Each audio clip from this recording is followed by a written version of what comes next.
When I was in high school, I had a couple of close friends, Jason and Brian. We did quite a bit together, and when it came time to graduate, Jason had to move away to Lexington, South Carolina with his family due to his father's work. After we graduated and he had completed his move with his family, my friend Brian and I were invited to pay a visit for a weekend to his new house. We decided out of boredom to start hiking around in the nearby forest and countryside, which we found had a scenic river. It was a beautiful area and felt quite peaceful, but we ended up getting lost.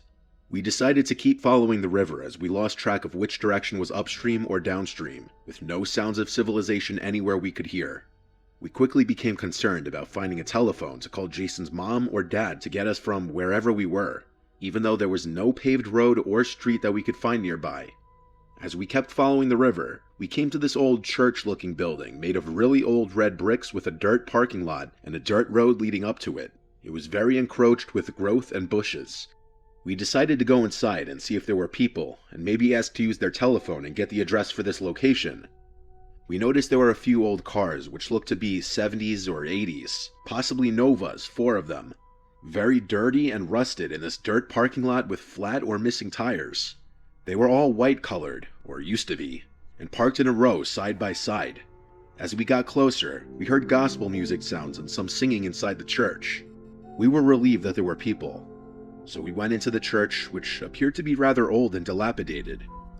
We peeked past the main doors to the hall, and saw what I estimated was a couple dozen people dressed as nicely as they could, though they clearly were poor. When we went inside, the old white-haired woman wearing horn-rimmed glasses who was playing the church piano stopped playing, and she looked at us with no expression on her face. What happened next really stuck with me, and I will never forget it as long as I live. Everyone in that church stopped singing and put down their song sheets, and they all slowly turned their heads and looked at us, with the most vacant and unwelcoming glares. Jason said, "We're sorry to interrupt. We just want to use your phone to call my folks to come get us." Nobody spoke. It was dead silent in that church, other than the wooden pews creaking from the weight of the people in them. So we just slowly backed out of the door and let it close behind us, and looked at each other in ominous fear and quietly left. We started walking up that dirt road, and when Brian mentioned that there were no crosses or anything Christian in there, we looked back up the road to see that maybe a dozen of those people, all men, had walked out in the front of the church and were standing there watching us intently as we walked along the road. This freaked us out, and we began to sprint up that dirt road for what felt like a good half hour. We finally came to a very old, broken-down gas station that looked like one of those old full-service stations. We went inside to find that the shelves were mostly empty and dusty from a quick glance, and an old, overly tanned, swarthy man with a really oily and dirty baseball cap was behind the counter reading some old book with ragged edges and yellowed pages. He looked up and said, "You boys lost, huh? Just head out that way you came in and make a left, and follow that road till you see a telephone pole, and just go right at the pole down the trail and it'll take you to a highway." We thanked the man and left quickly, and as we walked down the road to the telephone pole the man told us about, again looked back, and the old man was out in front of the gas station with his arms folded, just staring at us with a rotten-toothed grin on his face. We got to the pole, made the right, and followed that trail to the nearest highway, after about a good half hour of walking in the twilight. It had just gotten dark as we got to the highway, and we tried to wave down a few people passing by, but nobody stopped. Thankfully, a police officer saw us and pulled over to help us. We told him we were lost and gave him Jason's address, to which he whistled and said we really were lost. It took about 30 minutes for that officer to drive us back to Jason's, and during the chit-chat, he told us we needed to be careful out in those woods, as there are some crazy witch folks in it.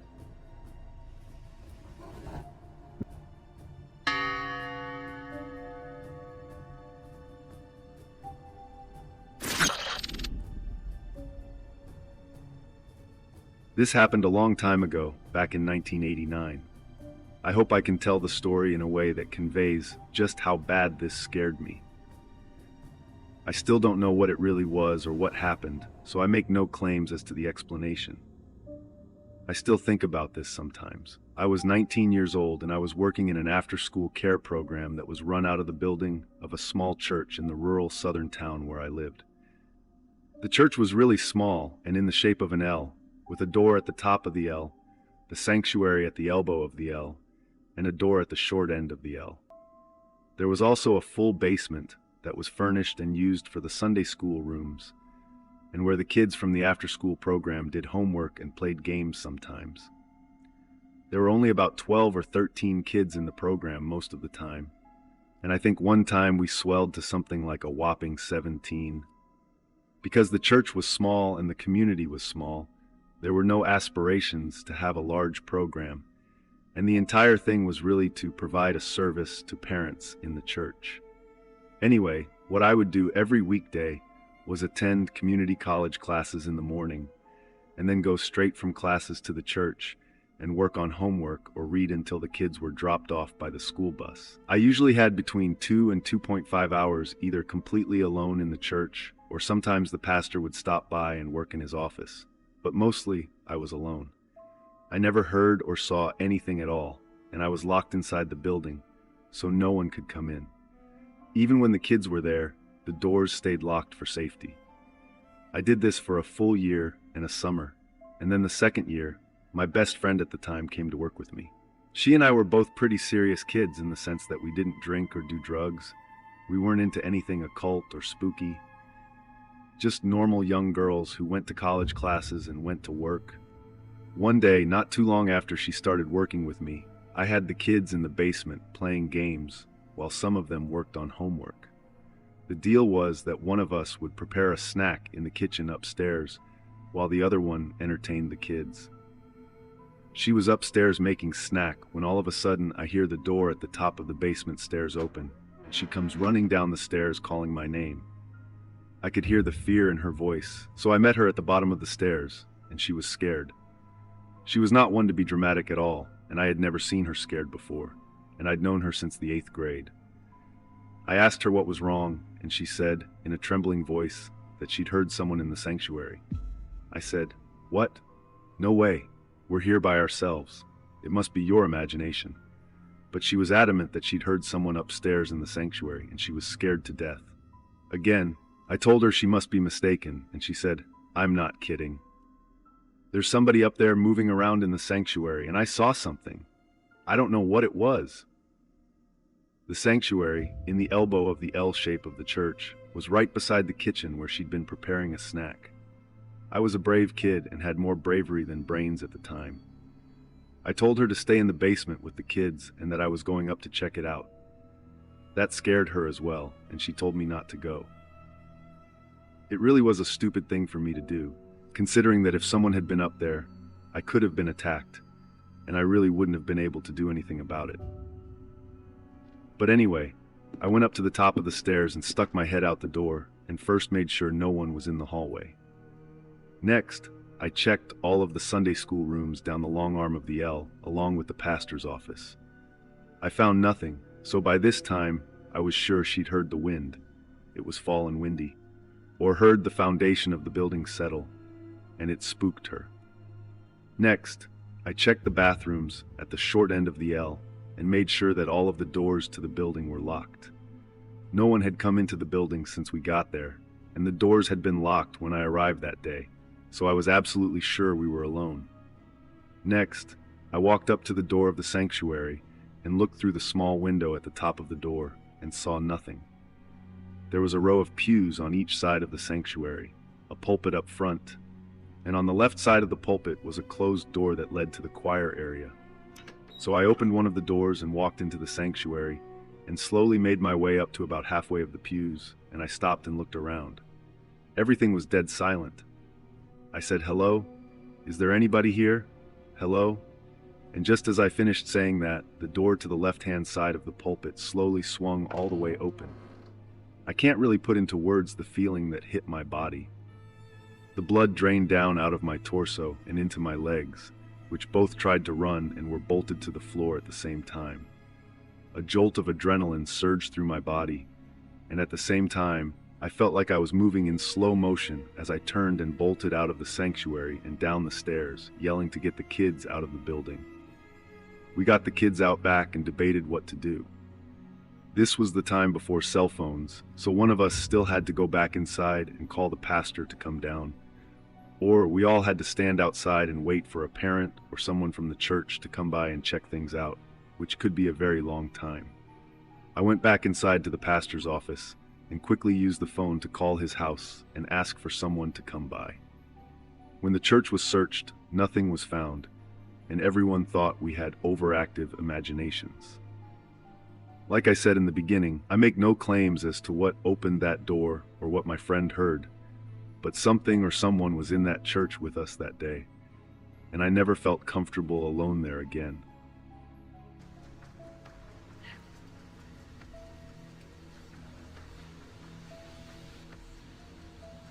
Before we start, please make sure to like, subscribe, and share this video with your friends and family. Also, can you please tell me where and what time you're watching? Thanks.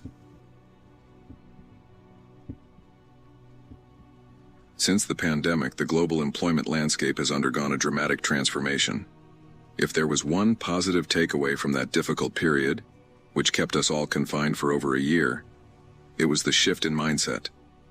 People started abandoning the traditional idea of working in an office 5 days a week. Instead, more and more individuals embraced remote work, or even better, the freedom to work from anywhere in the world. Amid this shift, a wave of new YouTubers emerged, documenting their lives on the road, particularly those living in vans. This movement grew into a full-fledged community of nomads who had traded conventional homes for a life of adventure. Fortunately, my wife, Sarah, was among the early adopters of this lifestyle. Rather than remaining tied to a permanent residence, we rented out our house and purchased a spacious van, fully equipped to support our new journey. Saying we were beginners in van life would be a massive understatement. We had almost no clue what we were doing. The few YouTubers we followed provided guidance on the basics: how to shower efficiently, store supplies, cook decent meals, and manage laundry. Beyond that, it was all trial and error. Since we didn't have children, that aspect wasn't a concern, and our remote jobs ensured that money wasn't a pressing issue. Our days typically consisted of driving around in search of a suitable place to park for the night. By around 4 in the afternoon, once we found a decent spot, we would set up camp and finish the evening working from the van, taking turns at the wheel. The nomadic lifestyle felt like an extended road trip, but it certainly came with its fair share of challenges. Today, I want to share the most terrifying experience we had during our time on the road, an incident that still haunts us to this day. I remember that evening with absolute clarity. It had been a bright, sunny day, and since it was Sarah's turn to drive, I was in the back, focused on my work.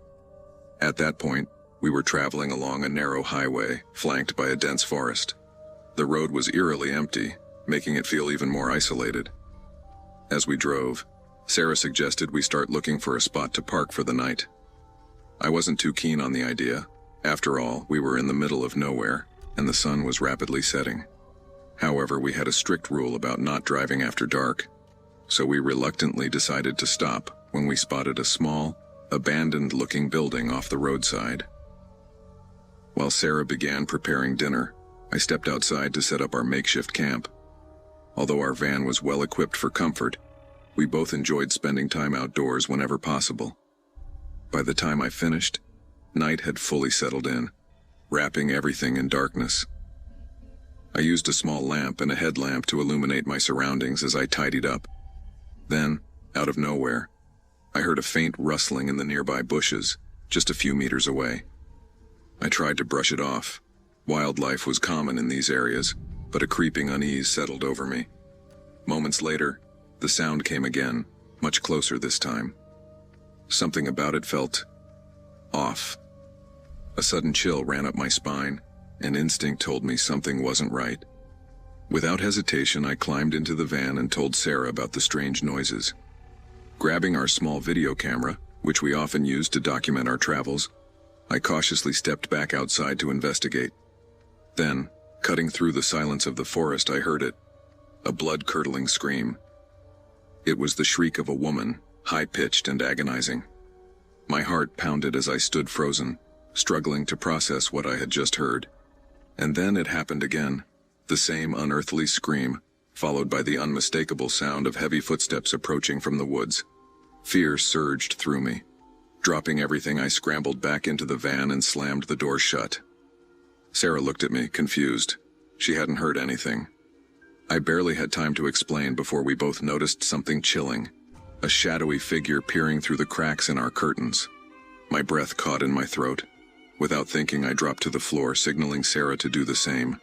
We stayed absolutely still, listening as the figure moved around the van, circling it several times. Then a loud knock echoed from the front door. Sarah's face was frozen in terror and my own pulse was racing. We had encountered strange people on our travels before, but nothing like this. We had a small gun stashed away for emergencies, but there was no way to retrieve it without making noise. Our only option was to stay hidden and hope whoever or whatever was outside would leave. Then suddenly, the alarm we had installed under the van went off. That meant the intruder was trying to access the trapdoor. Before we could react, another alarm blared from the opposite side. Adrenaline surged through me as we realized we were being targeted from multiple angles. Sarah clung to me, shaking, as the two loud beeps echoed through the night. Then, silence. A deep, deafening silence. No more footsteps. No screams. Nothing but the darkness pressing in around us. Cautiously, I sat up and peeked through the window. But outside, everything was still, swallowed by shadows. Taking a deep breath, I slowly unlocked the door, stepping outside just enough to grab the scattered items I had abandoned. I didn't wait to process what had just happened. Without hesitation, we decided to break our own rule and get the hell out of there. I quickly reprogrammed the GPS, directing us to the nearest town, which was a few miles ahead. Only once we arrived did we finally exhale, allowing the fear to settle into our bones. Thankfully, that night remained the only truly terrifying encounter we ever experienced during our life on wheels. But to this day, we'll never forget the sheer horror of that moment. Nor do we ever want to relive it.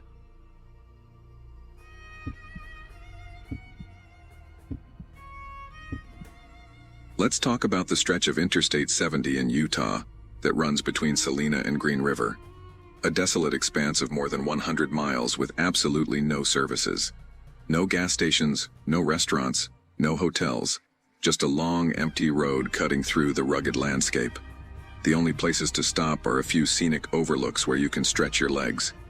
But other than that, there's nothing. That part of Utah is breathtaking during the day, don't get me wrong. The mountains rise majestically, and the desert scenery has a raw, untouched beauty. And at night, the stars stretch across the sky in a dazzling display, uninterrupted by city lights. But still, 100 miles with nothing is a long way, especially once the sun goes down. Anyone who has ever driven that stretch will tell you, traffic is sparse even during the day, but once evening falls, the road feels even more isolated. By midnight, you can drive for miles and miles without seeing another car's headlights.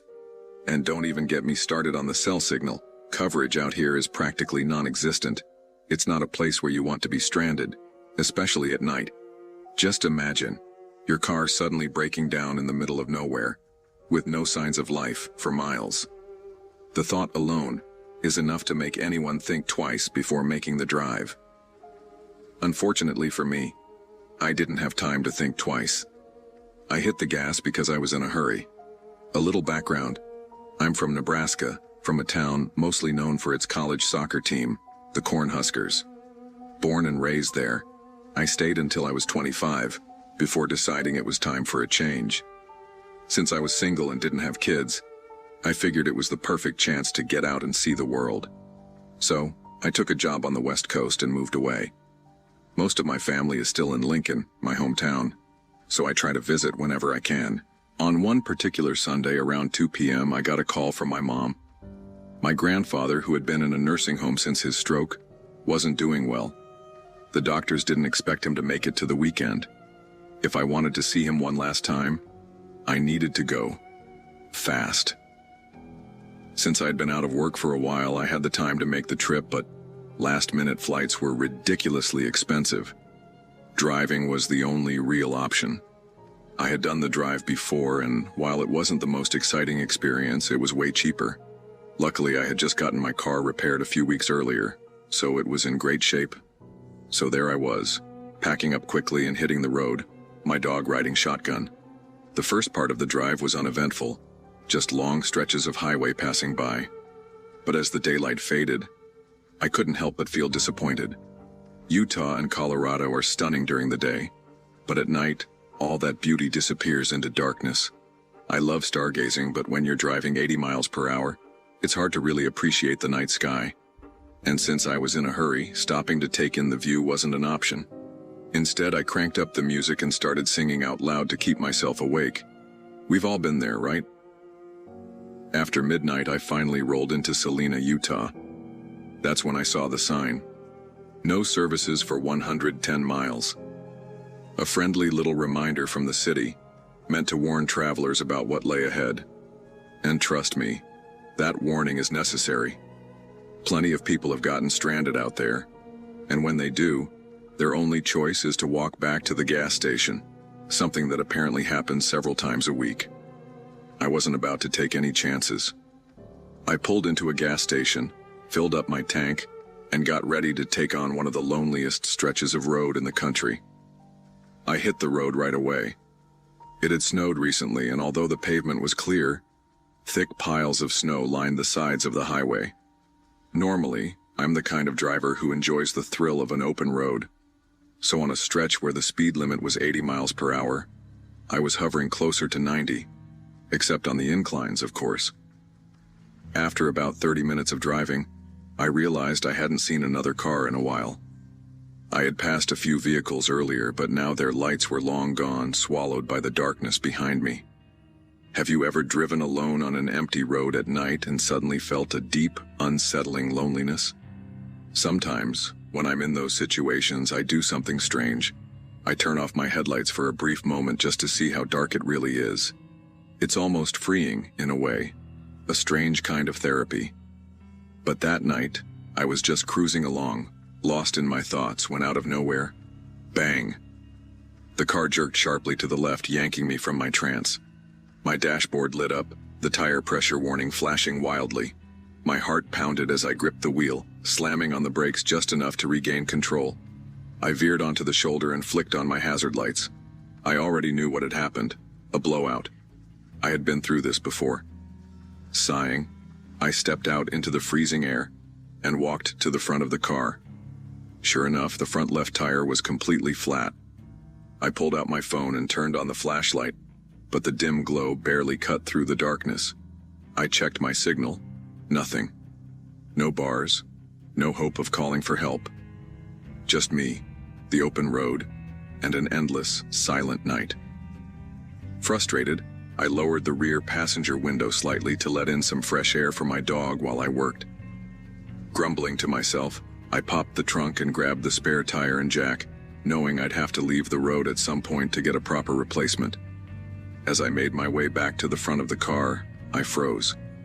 Someone was standing there. At first, I thought my eyes were playing tricks on me. The figure was barely visible in the glow of my headlights, motionless and silent. My pulse spiked as I tried to process what I was seeing. No car had passed since I stopped, and I hadn't heard anyone approaching. Where did they come from? The figure just stood there staring at me. A wave of unease crawled up my spine. Something about this wasn't right. My dog, who normally barked at the slightest movement, was eerily silent. That alone sent chills through me. I swallowed hard and forced my voice to stay steady.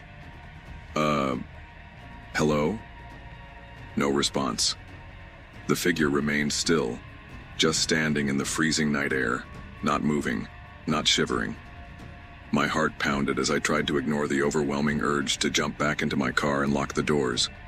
Instead, I kept working, pretending I wasn't completely unnerved. But my eyes kept darting back to the figure, unable to resist looking. The longer I stared, the more disturbing it became.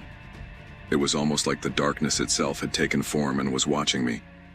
Then, it took a step forward. A sharp chill ran through me, and every instinct screamed at me to get back in the car. But before I could move, the figure opened its mouth. No sound came out. For a moment, my breath hitched. The realization hit me like a punch to the gut. I was completely alone out here. And yet, I wasn't.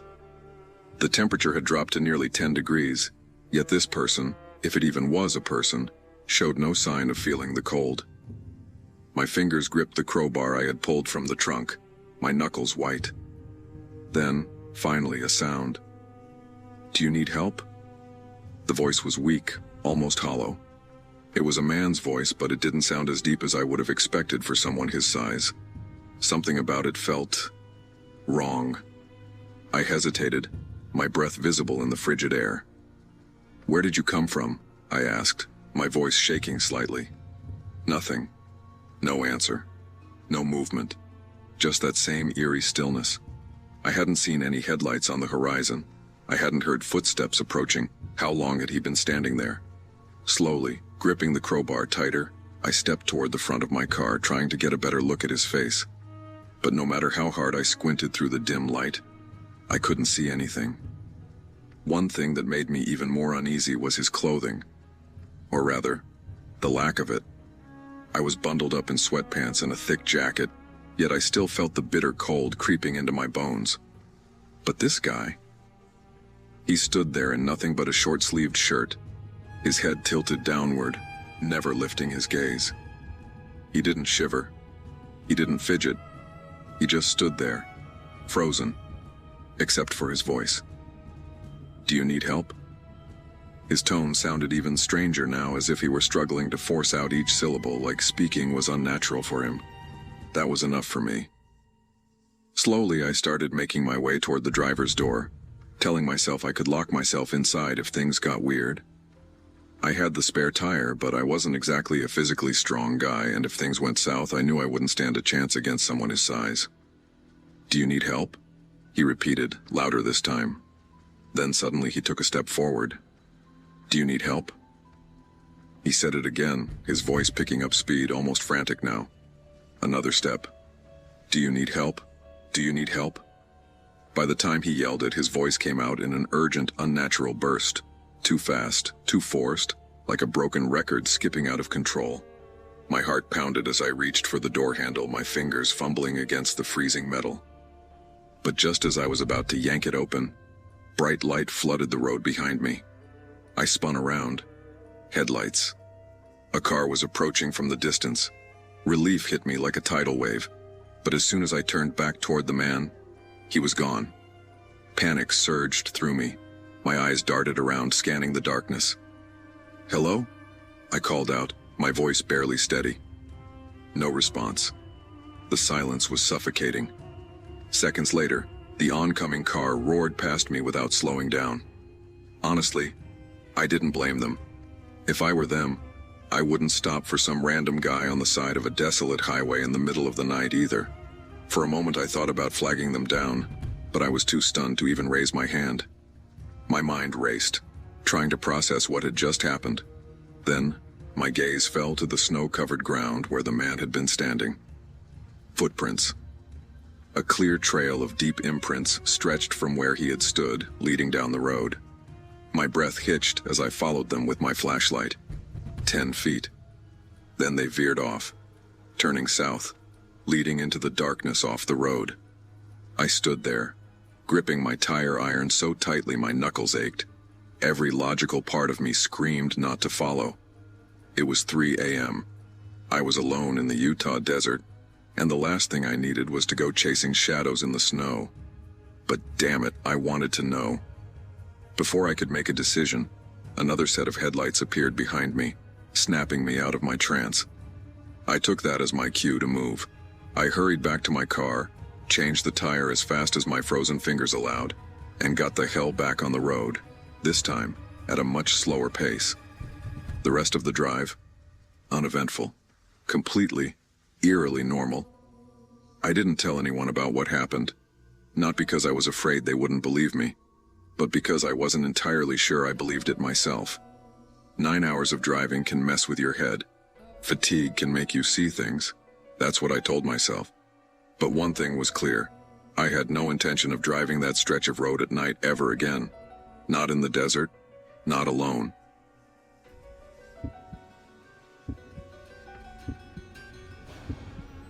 The rain had been relentless all day, an unending torrent that soaked the city and made everything look gray and miserable.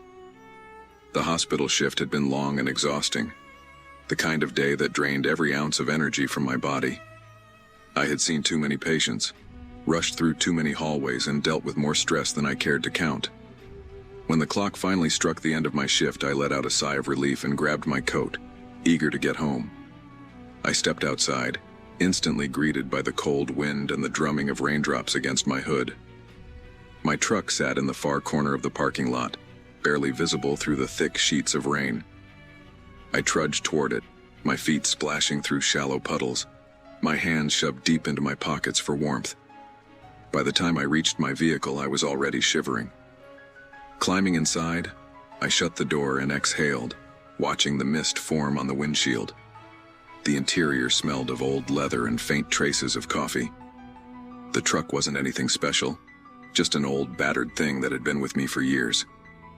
I turned the key in the ignition, and after a few hesitant grumbles, the engine roared to life. The windshield wipers began their slow, rhythmic movement, fighting to keep the glass clear, though they struggled against the heavy rain. As I pulled out of the parking lot and onto the empty road, the rain pounded against the metal roof like a relentless drumbeat. The radio crackled with static, barely managing to push out some music beneath the storm's overpowering noise. The road stretched out ahead of me, winding through a dense forest that stood tall and imposing on either side. The trees, drenched and heavy with rain, swayed in the wind, their branches reaching out like skeletal fingers trying to snatch passing vehicles. I tightened my grip on the steering wheel, my knuckles aching from the cold. The feeling of loneliness settled in as I drove, the empty road ahead and the towering trees making me feel small and isolated. My mind wandered, lost in fatigue, just wanting to be home, curled up under a warm blanket with a cup of tea. Then, as I rounded the first bend, my headlights illuminated something unusual. A figure stood in the middle of the road. My heart jumped, and I instinctively pressed the brake, slowing to a cautious stop. The figure didn't move. It was a man, his posture eerily still, his head slightly tilted as he stared directly at me. Rain dripped from his soaked, disheveled hair, his clothes in tatters clinging to his thin frame. He looked frail, weak, but something about him sent a chill down my spine. Then I saw it. In his hand, he held a long, thin object. The dim glow of my headlights reflected off its surface, revealing something metallic, something sharp, a syringe. A cold dread crept into my chest. My breathing hitched as I tried to make sense of what I was seeing. The man remained motionless, staring at me with wide, unblinking eyes. His grip on the syringe tightened. Every instinct in me screamed danger. I swallowed hard, my fingers clenching the steering wheel. He wasn't moving, just standing there, watching. The rain continued to pound against the truck, the wipers creating a slow, hypnotic rhythm. I took a deep breath, trying to calm myself. Maybe he needed help. Maybe he was injured or lost. But that syringe... Before I could react, he lunged. With terrifying speed, he slammed against the hood of my truck, the impact sending a jolt through the vehicle. I gasped, my heart leaping into my throat. His face pressed against the windshield, his eyes wild, his mouth twisted into a horrible grin. His yellowed teeth bared in a grotesque smile, his breath fogging up the glass. Then, without warning, he scrambled to the driver's side door and yanked at the handle. Panic surged through me. I barely had time to react before the door swung open, the wind and rain howling inside. He lunged again, the syringe raised high, aiming straight for my neck. I fought. My adrenaline kicked in, and I twisted away, my hands flying up to grab his wrist. His grip was impossibly strong, his skin cold and slick with rain. The needle hovered dangerously close to my skin, the yellow liquid inside swirling with an eerie glow. "Get off me!" I screamed, struggling against his hold. His laughter filled the cab, high, manic, filled with madness. His breath was foul, his eyes bloodshot and frenzied. He pushed harder, trying to drive the needle into my skin. Desperation fueled me. With every ounce of strength, I shoved him back, my knee slamming into his stomach. He grunted, momentarily loosening his grip. Seizing the opportunity, I grabbed his wrist and twisted it, forcing him to drop the syringe. It clattered to the wet pavement, shattering, the yellow liquid mixing with the rain in an unnatural swirl. I didn't hesitate. With one final push, I kicked him out of the truck and slammed the door, my fingers fumbling to lock it. My breaths came in ragged gasps, my hands trembling. Outside, the man staggered, his face contorted in fury. He screamed, a blood-curdling, rage-filled howl, as he pounded his fists against the window. I didn't wait. I stomped on the accelerator, the tires screeching against the wet pavement as I sped away. The truck roared forward, leaving the deranged man behind. My heart pounded so hard, it felt like it would burst from my chest. My breath came in shallow gasps as I gripped the wheel, my mind racing to process what had just happened. When I was far enough away, I grabbed my phone with shaky fingers and called the police, my voice barely steady enough to explain what had happened. I kept driving, not stopping until I reached the hospital, where I sat in the parking lot, trying to control my frantic breathing. The police later informed me that the man had been caught. He wasn't just some crazed individual. He had attacked other women on that same stretch of road. Whatever was in that syringe, I never found out. But from that night on, I never traveled alone at night without extra precautions. The world is full of dangers lurking in the shadows, waiting for unsuspecting victims. And sometimes they find you when you least expect it.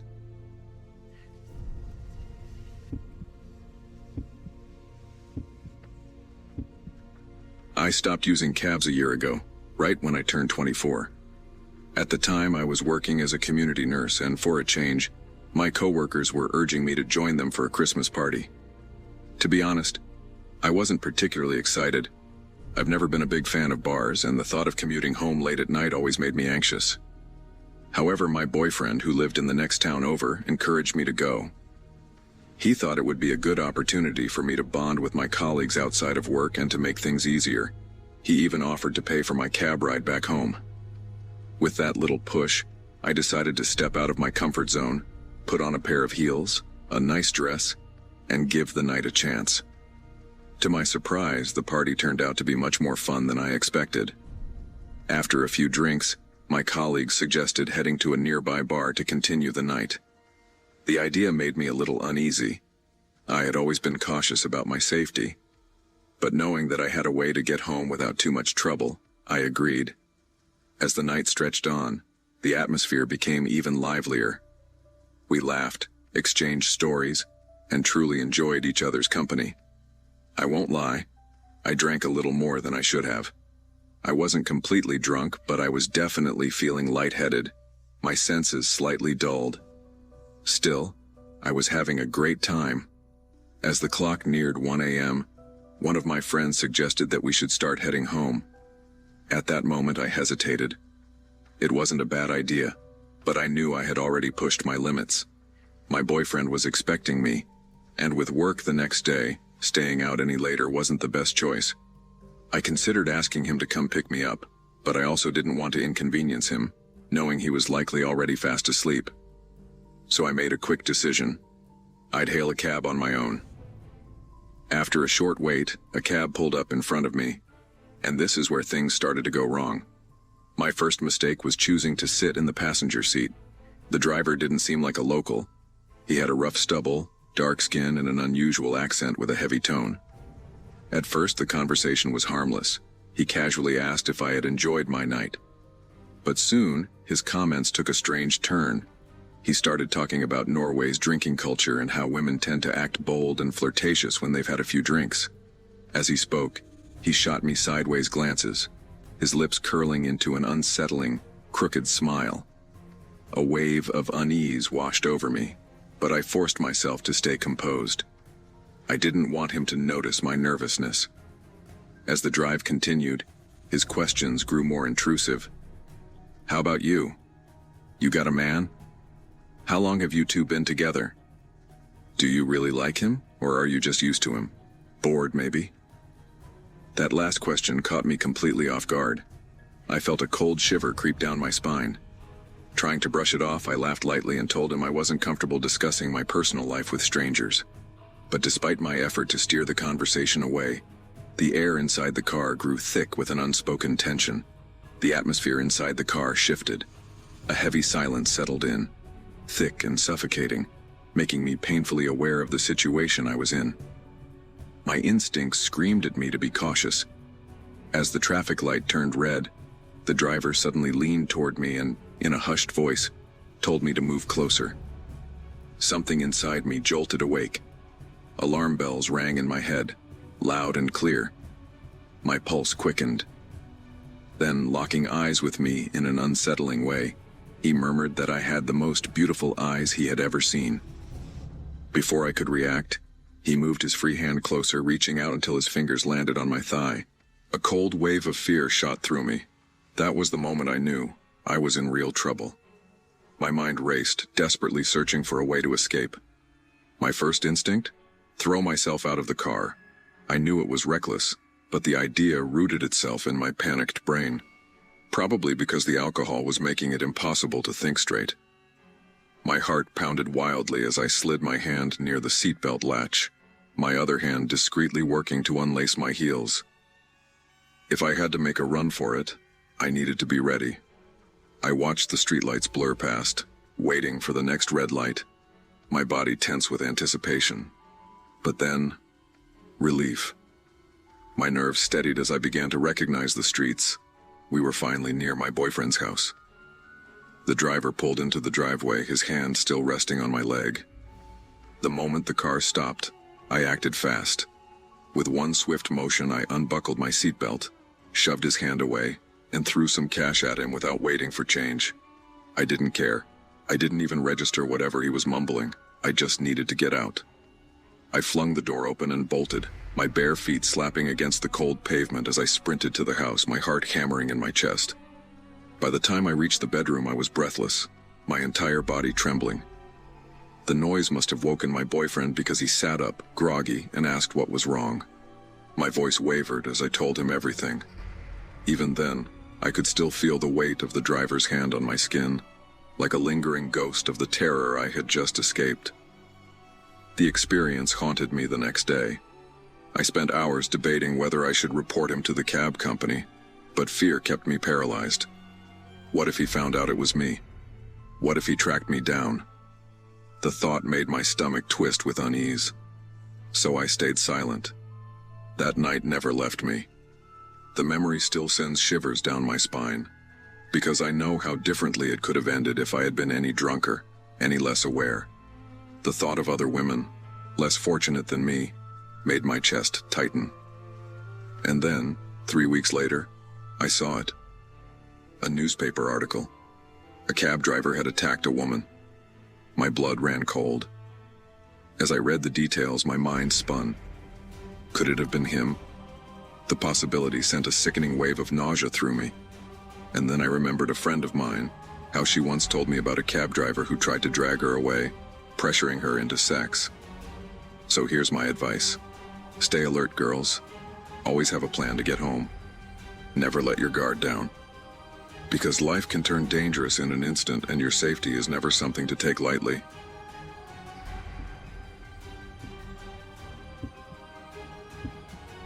I drive a trucking route that stretches from Connecticut to Kentucky and then to Tennessee. Honestly, the journey is pretty interesting since I pass through a lot of iconic East Coast locations. But there's one stretch of road that always feels a little strange, especially near the Appalachian Mountains. You know, it's one of those regions hit hardest by economic struggles. The decline of coal mining really devastated a lot of communities, and it's heartbreaking to see families stuck in poverty. The other day, I had to take an unfamiliar route through West Virginia, one I'd never traveled before. A massive accident on my usual road forced me to detour. Unfortunately, the crash was fatal for some, so the highway was completely shut down. There I was trying to figure out my way without GPS, since my phone had died. And just my luck, right when I needed it most, my charger decided to quit on me. That left me navigating an 18-wheeler down some tiny back roads, which felt like a terrible idea. I managed fine for a while. I've got years of experience and take pride in my driving, but eventually, I felt completely lost. Panic started creeping in since I was on a schedule, and late deliveries mean trouble plus fines I really can't afford. Right when I was feeling stuck, I spotted a guy walking along the side of the road. Figuring he might help, I pulled over and asked if he knew how to get back to the main road. Turns out he was pretty friendly and actually took the time to give me clear directions. I felt incredibly lucky to have found him. Since I was starving by that point, I asked if he knew any good places to eat nearby. It was already past lunchtime, and all I'd had that day was a light breakfast. He stood there for a moment, scratching his head like he was struggling to remember. "It's tricky to find a place to eat around here," he finally said. Then he mentioned a family-owned restaurant that supposedly made the best fried chicken in the county. At that moment, it all felt worth it. I may be from up north, but trust me, I'll never turn down a good plate of fried chicken, especially with fries. The problem was, he was having a hard time remembering how to get there.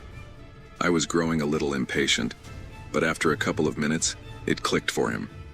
He gave me directions that led down an old, dusty avenue, which immediately made me nervous. A road like that could easily get my truck stuck.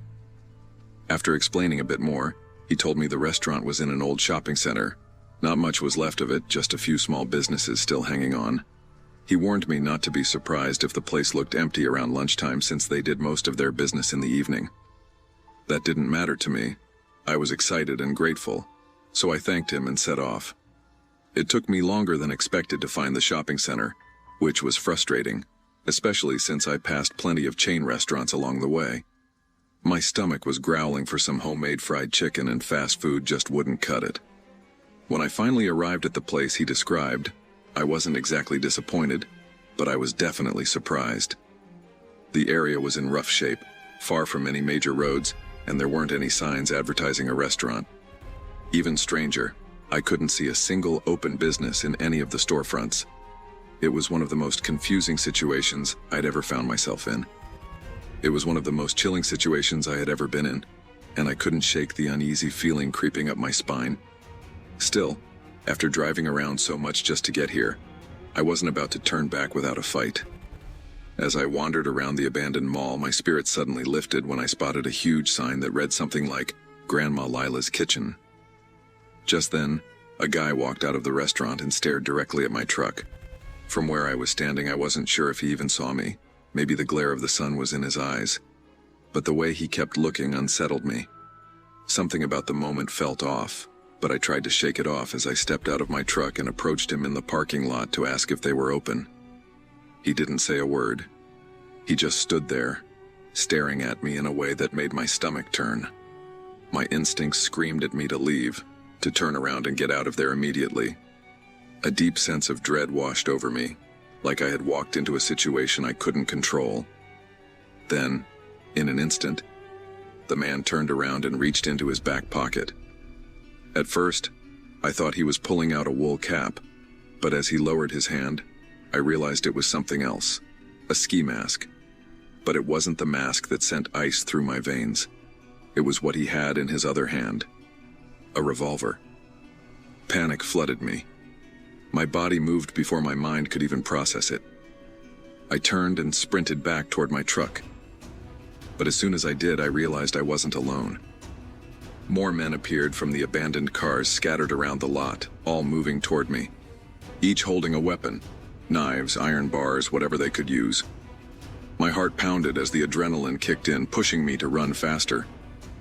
Somehow I made it to my truck, slammed the door shut, and locked it just in time. It felt like a miracle. I was frantically searching for my keys when they surrounded the truck, pounding on it, screaming at me to get out. Then, the guy with the revolver stepped forward. He aimed it straight at my face through the windshield and shouted a demand for me to step out.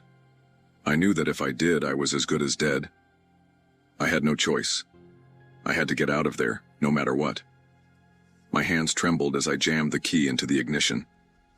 The second the engine roared to life, I threw the truck into gear and slammed my foot down on the pedal. I didn't care who was in my way. If they didn't move, they were getting run over. As I leaned forward to grip the wheel, a gunshot rang out. The windshield above my head shattered, glass raining down on me. He had fired. By sheer luck, or divine intervention, he missed me by mere inches. But there was no time to process the terror. I yanked the wheel, making a sharp turn through the parking lot, praying I wouldn't get hit again. Glancing in the rearview mirror, I saw some of the men on the ground groaning in pain. either from diving out of the way or getting hit. That gave me a small sense of relief. At least I had managed to escape. But I didn't stop driving, not until I found a safe place to pull over. Even then, my hands were shaking as I grabbed my phone and called the police. A sheriff's deputy answered, and as I recounted what had just happened, he sighed. Turns out I wasn't the first trucker to fall into this trap. This gang had been targeting drivers for a while, luring them in with fake directions and robbing them. But the part that shocked me most was when I described the man who had originally helped me. The deputy went quiet for a moment, then admitted that my helpful stranger was part of the setup the whole time. After that, I took a deep breath, refueled my truck, and, believe it or not, found a place to eat. I know it sounds crazy, but after a near-death experience like that, I needed something to calm my nerves. And honestly, I was still starving. So I sat down for a good plate of homemade food, letting the warmth of the meal settle my shaken nerves. During my talk with the deputy, I gave him every detail I could remember about the gang. He nodded, listening carefully, but his expression told me he'd seen this kind of thing too many times before. Before hanging up, he gave me a simple but powerful warning: be careful on the road. It's the kind of advice that sounds cliché, but after what I had just been through, I finally understood its weight. You always hear people say, watch out for strangers. Maybe it sounds like something your aunt would post on Facebook, but the truth is, you never really know who you're dealing with. Sometimes, something as simple as asking for directions can lead you straight into a nightmare. I never thought a routine truck route could turn into a fight for my life, but now I know better. So if you ever find yourself traveling down lonely roads, stay alert. Not everyone is who they seem. And sometimes, the wrong question can lead you to a place you may never escape from.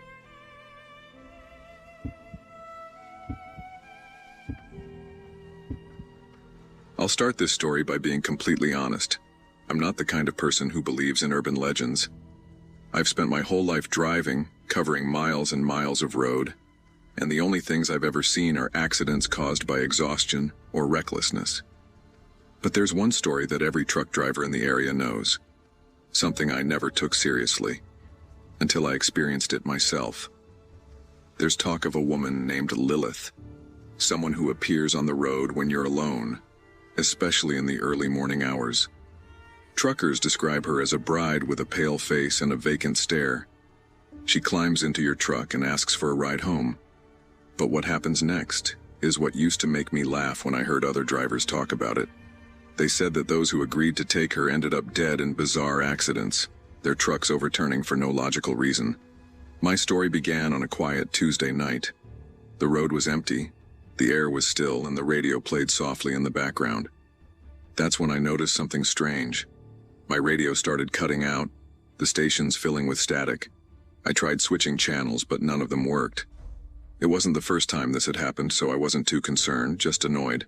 I turned the radio off and focused on the road. Then, I felt the temperature inside the truck drop. It wasn't the air conditioning. It was a bone-chilling cold, something unnatural. Even though I was alone, I suddenly didn't feel that way anymore. I turned to my left, and there she was. A woman sat in the passenger seat, as real as the road in front of me. She wore a dirty, tattered wedding dress. Her skin was pale, and her long black hair hung in a messy tangle over her shoulders. Her eyes were pure black, like they stretched beyond human limits. She stared at me, unblinking. Panic surged through me. "What the hell?" I muttered under my breath, but my body refused to respond. I wanted to open the door, to jump out, but my hands gripped the steering wheel, locked in place. My mind screamed, but I couldn't move. I couldn't even look away from the eerie figure beside me. Then, she spoke. "Take me home." Before I even realized what I was doing, my foot slammed on the accelerator. It wasn't my decision. Something else was controlling me. No matter how fast I went, she remained perfectly still, watching me. The road ahead blurred, and I struggled to keep control of the truck. Warning signs flashed past me, their messages unreadable. I had driven this route countless times, but in that moment I felt like I had completely forgotten how to drive. I had been driving for years, but I had never felt terror like this before. Panic gripped me. I knew that if I didn't find a way to stop, if I didn't do something to get that woman out of my truck, I wouldn't live to see the sunrise. Desperate, I decided to talk to her. It was the only thing I could think of.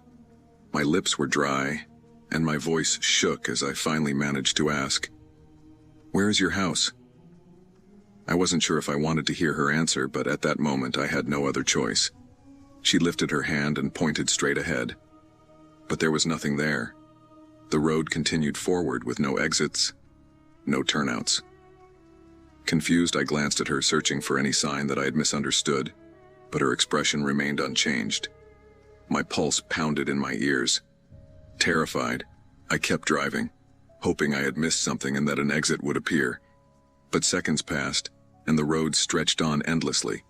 No turns, no signs.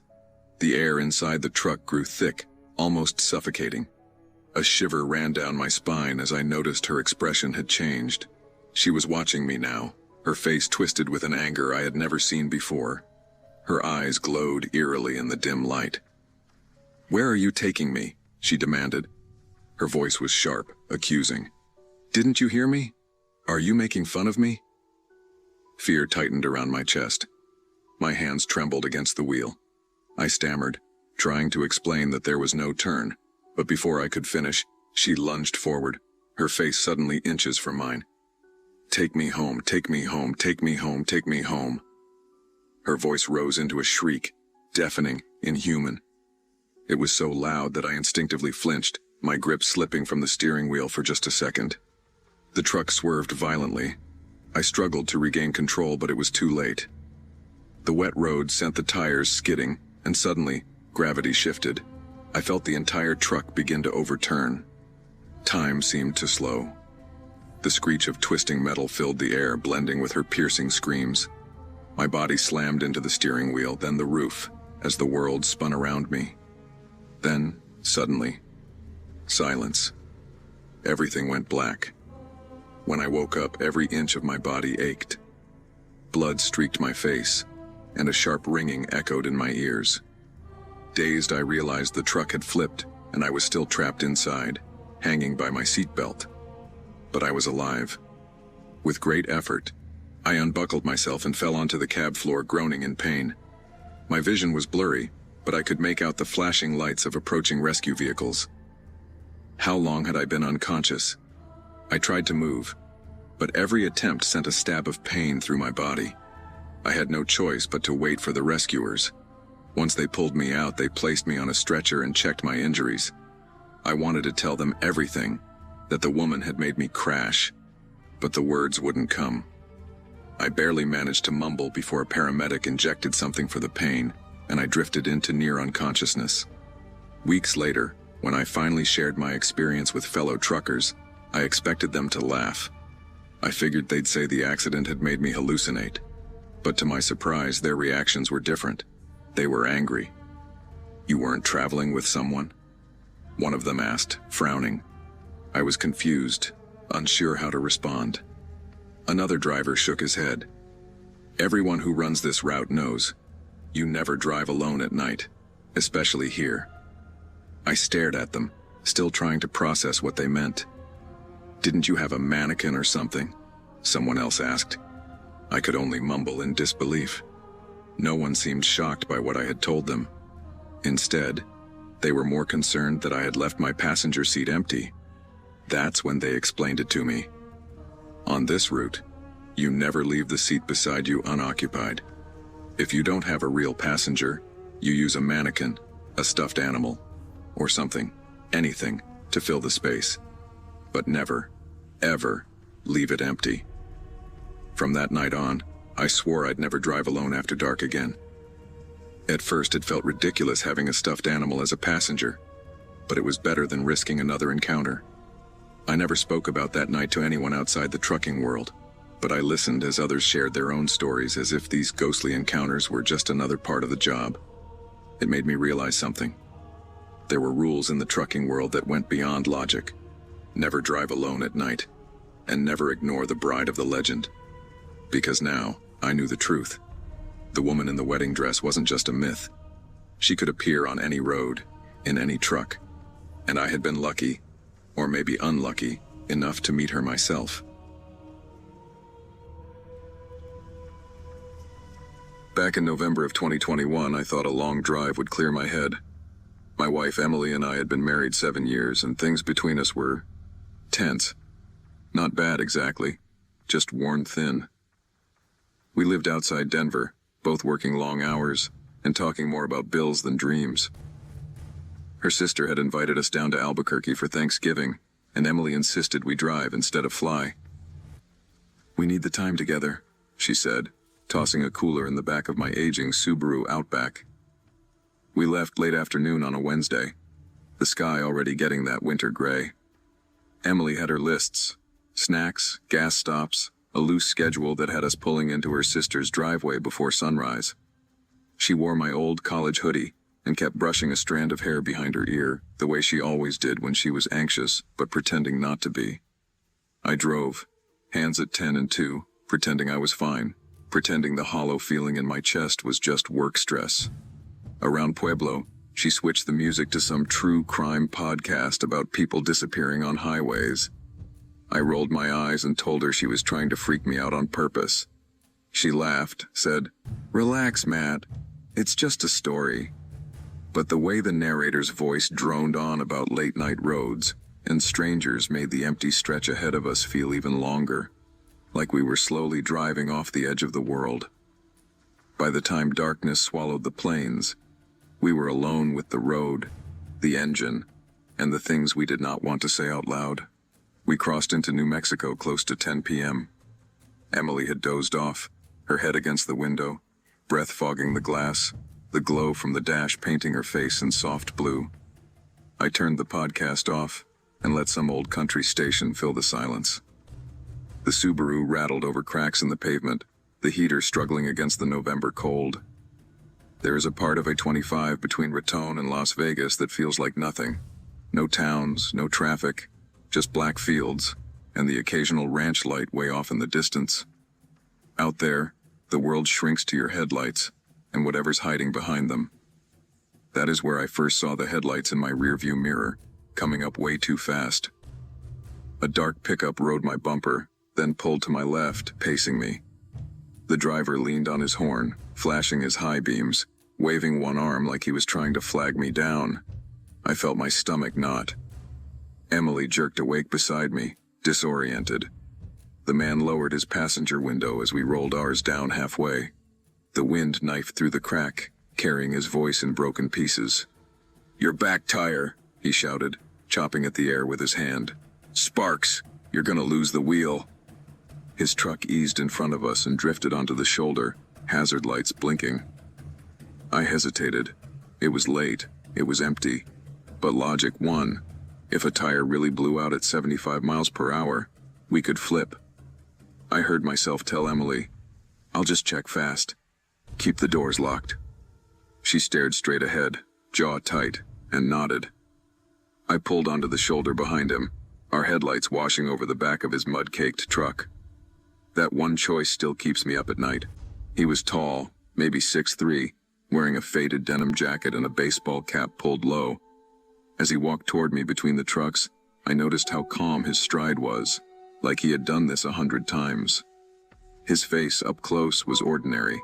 Sun-lined skin, stubble, pale eyes, the kind of guy you would not remember 10 minutes after meeting. He smelled faintly of gasoline and cigarettes. "Left rear," he said, pointing. "Saw sparks a few miles back. Figured you'd want to know." His tone was polite, almost apologetic. It disarmed me more than anger would have. I crouched by the tire, phone flashlight sweeping over the rubber. Tread looked fine. No wire, no dragging metal, nothing. Just a normal wheel in the freezing dark. A little alarm bell started ringing in the back of my mind.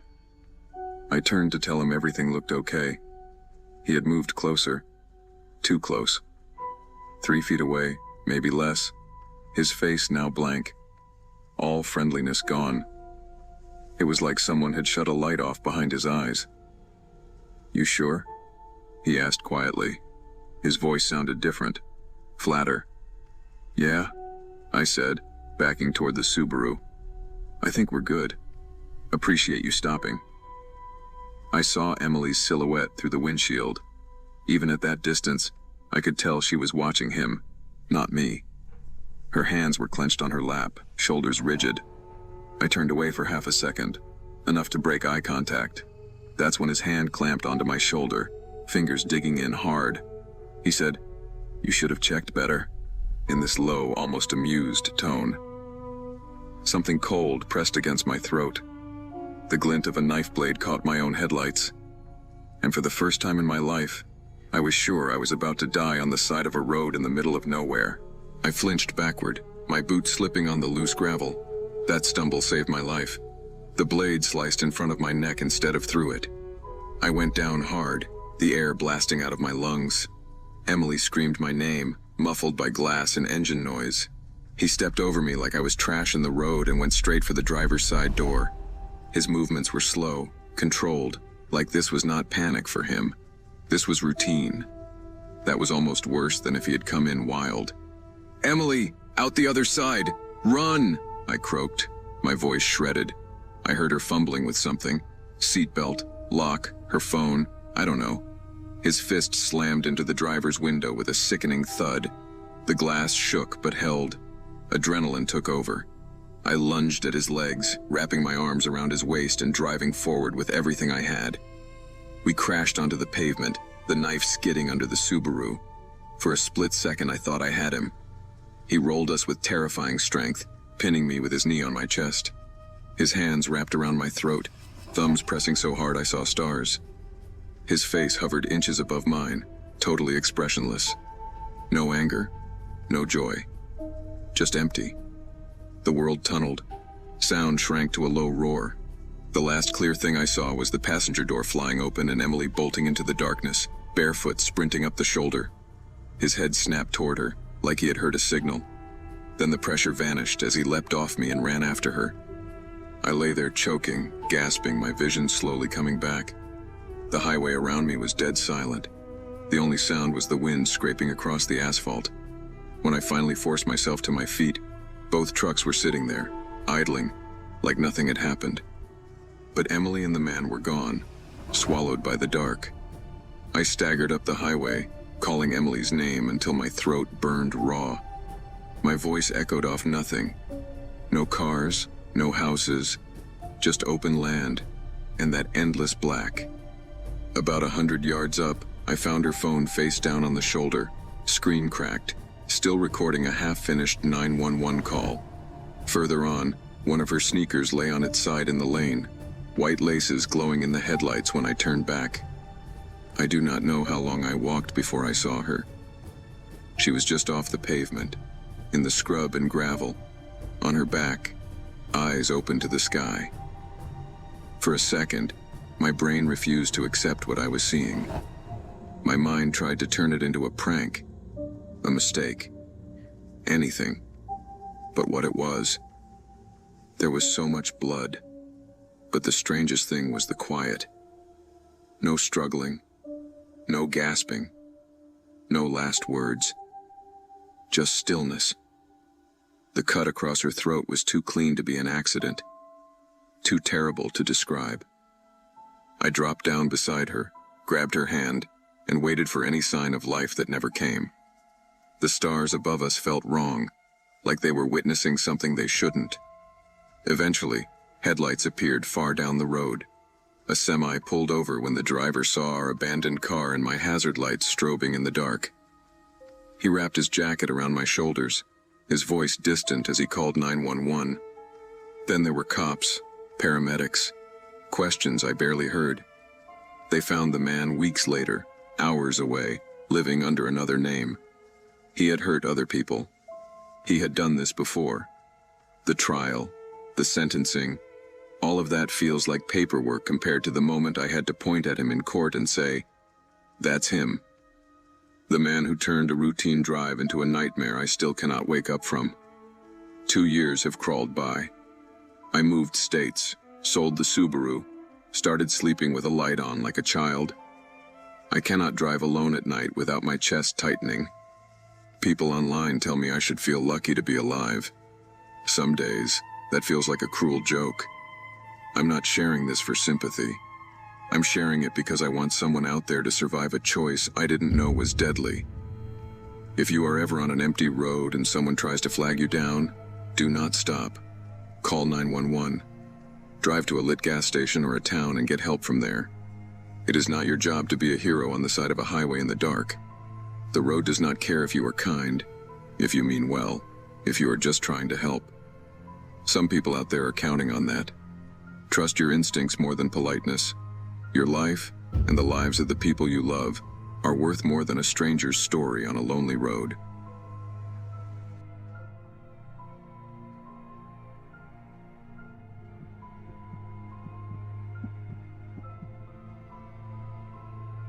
A long time ago, I'm talking like 8 years ago, two friends and I, James and Sean, did something really stupid. But at the time, doing stupid things was what we did to pass the time. We're not really friends with James anymore, but Sean and I still talk often, and so oftentimes we'll talk with each other about this story. We were 19 years old. We lived in bumfuck New Jersey. Lots of vacant houses in our old town. And atop a hilly road not far from our houses was an abandoned church. Locals knew about the church. It was on a closed-off road, and it had been abandoned for many years. I'm not sure if it's still standing or what the current state of it is, as I live in Florida now. But James, Sean, and I, being the troublemaking thrill-seekers we were, came up with this genius plan of bringing a Ouija board to the church late one night. This was October, so I guess we were doing it in honor of spooky season. Sean had the Ouija board in his closet, so he brought it. I drove the three of us, so I first picked up James, then Sean, and we just drove straight towards the church. Since the road up the hill to the church was literally blocked off, we had to park on the side of the road and walk from there. We followed the road up the hill to the church, using one flashlight at first, so as not to overdo it and draw any possible attention. But once we were atop the hill, we pretty much all three of us turned on our flashlights.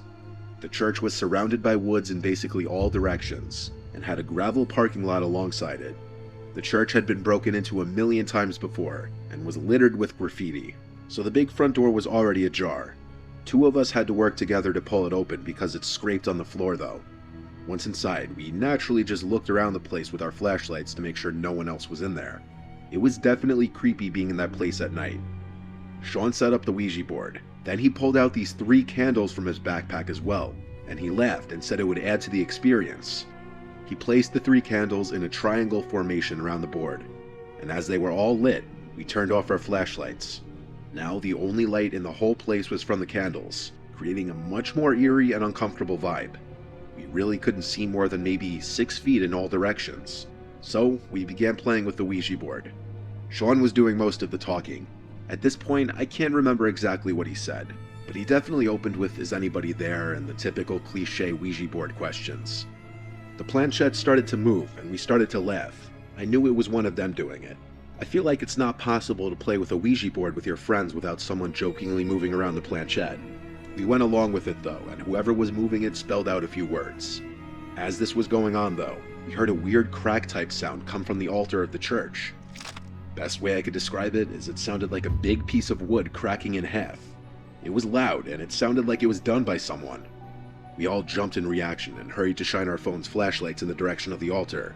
There was no one there as far as we could see. I think both of them were just as freaked out as I was after that. But the place was old and falling apart, so some weird noises here and there didn't seem that crazy, and so we kept going. We all took turns asking the board questions, but the planchette was no longer moving. I think because that crack sound freaked all 3 of us out, and now we were taking it more seriously. This went on for some time, until another sound from the altar area broke the silence again. But before we even had time to shine our lights over there again, something landed on the Ouija board, causing all of us to jump and scream. It was a rock about the size of a golf ball. All 3 of us just had our hands on the planchette 2 seconds ago, and there was no way any of us could have done that. We all 3 got up and ran back out of the church screaming, leaving the Ouija board and candles behind. We ran all the way down the hill and back to my car, and fearing we were being chased, we didn't stick around. I drove us all back to James's house, where we just sat in the car for a good half hour talking, wondering what exactly just happened. Sean is very religious and superstitious as well. He was confident we had reached a spirit of some kind. I don't really believe in any of that stuff. I believe there was someone else in the church with us, which I find to be equally terrifying. Sean went back to the church the next day with James to get his Ouija board back. And to make things even stranger, the Ouija board was missing, but the candles were still in place. When they saw it was missing from the entrance, they decided to just leave right away. This remains to be the single scariest experience of my life.